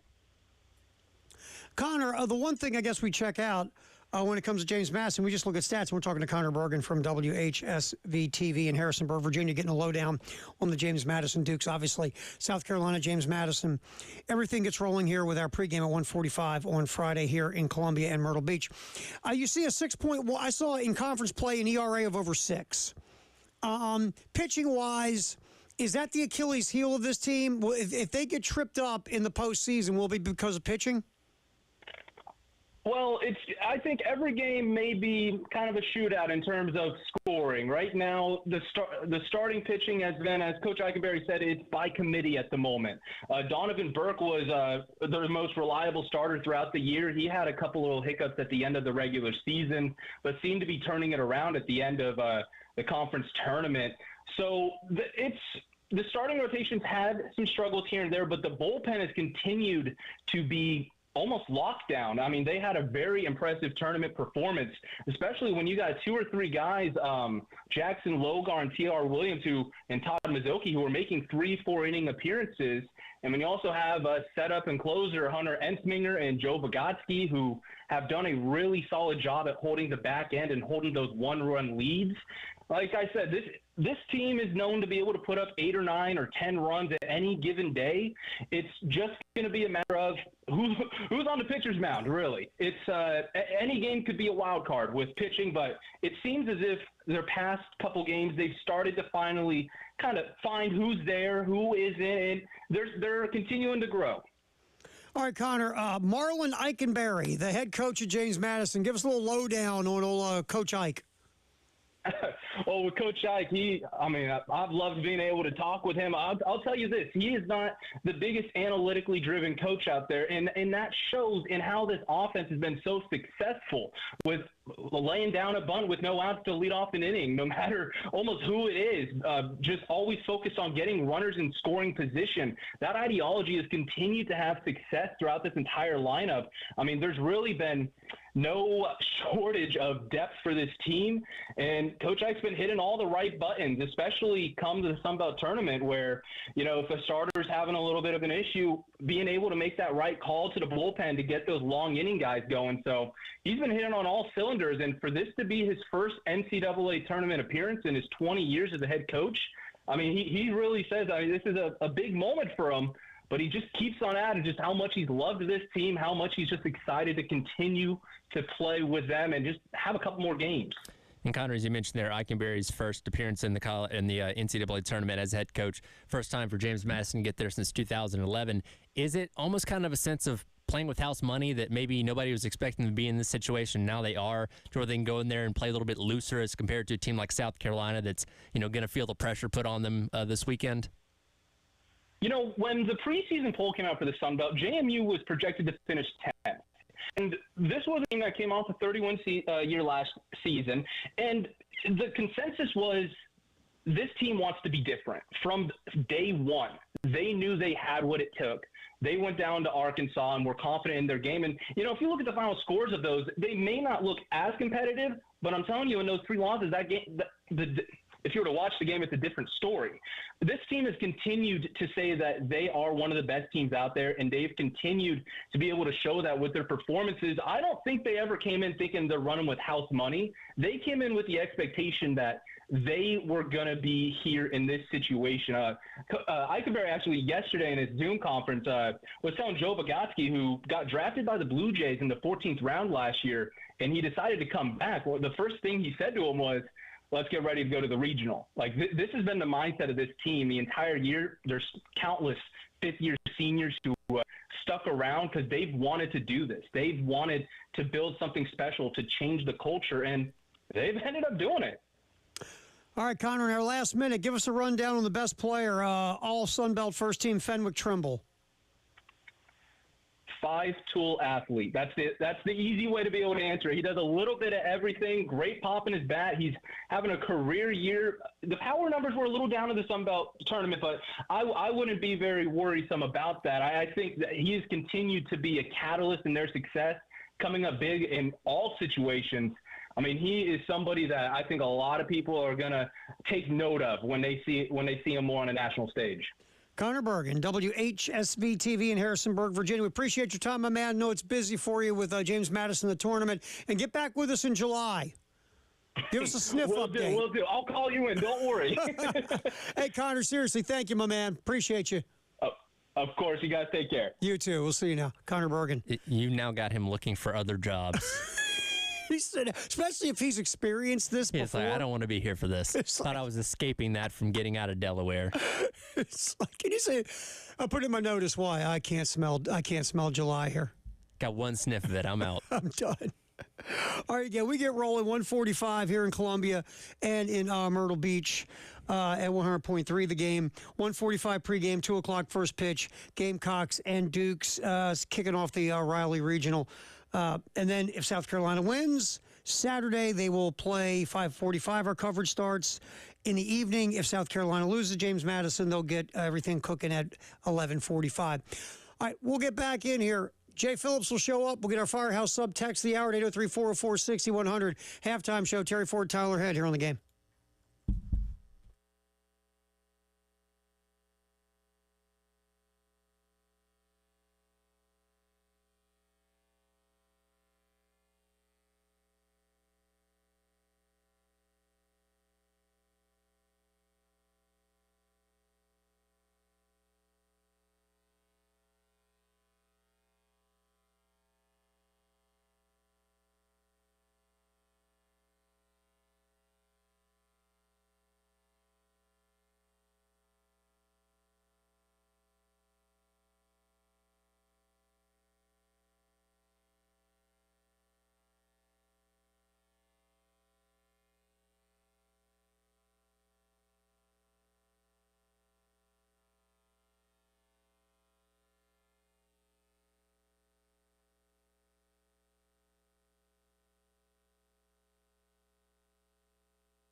Halftime show. Terry Ford, Tyler Head. Time for our Firehouse subtext the hour at 803-404-6100. What you got there, Tyler? Nameless texter weighs in and says, the smell of the chicken plant in Harrisburg, Virginia can't be worse than the smell from the pet food plant in Tonawanda, New York. It's legendary. You know anything about that? No, I do not. I would imagine that would probably smell worse. Yeah. Now to get real quick, pet is a brand of food. They're not making pets into food. Pet is a brand of food, I believe. Pet brand. So you have the pet milk brand, right? Which we have something here. Which I think it's a brand. Like a pet is a brand. Yeah, because that was the when I was in like elementary school, all of our milk was pet brand milk. Yes, so I didn't know they made any food. I think they might make more than just milk. I could be wrong, but it's a brand.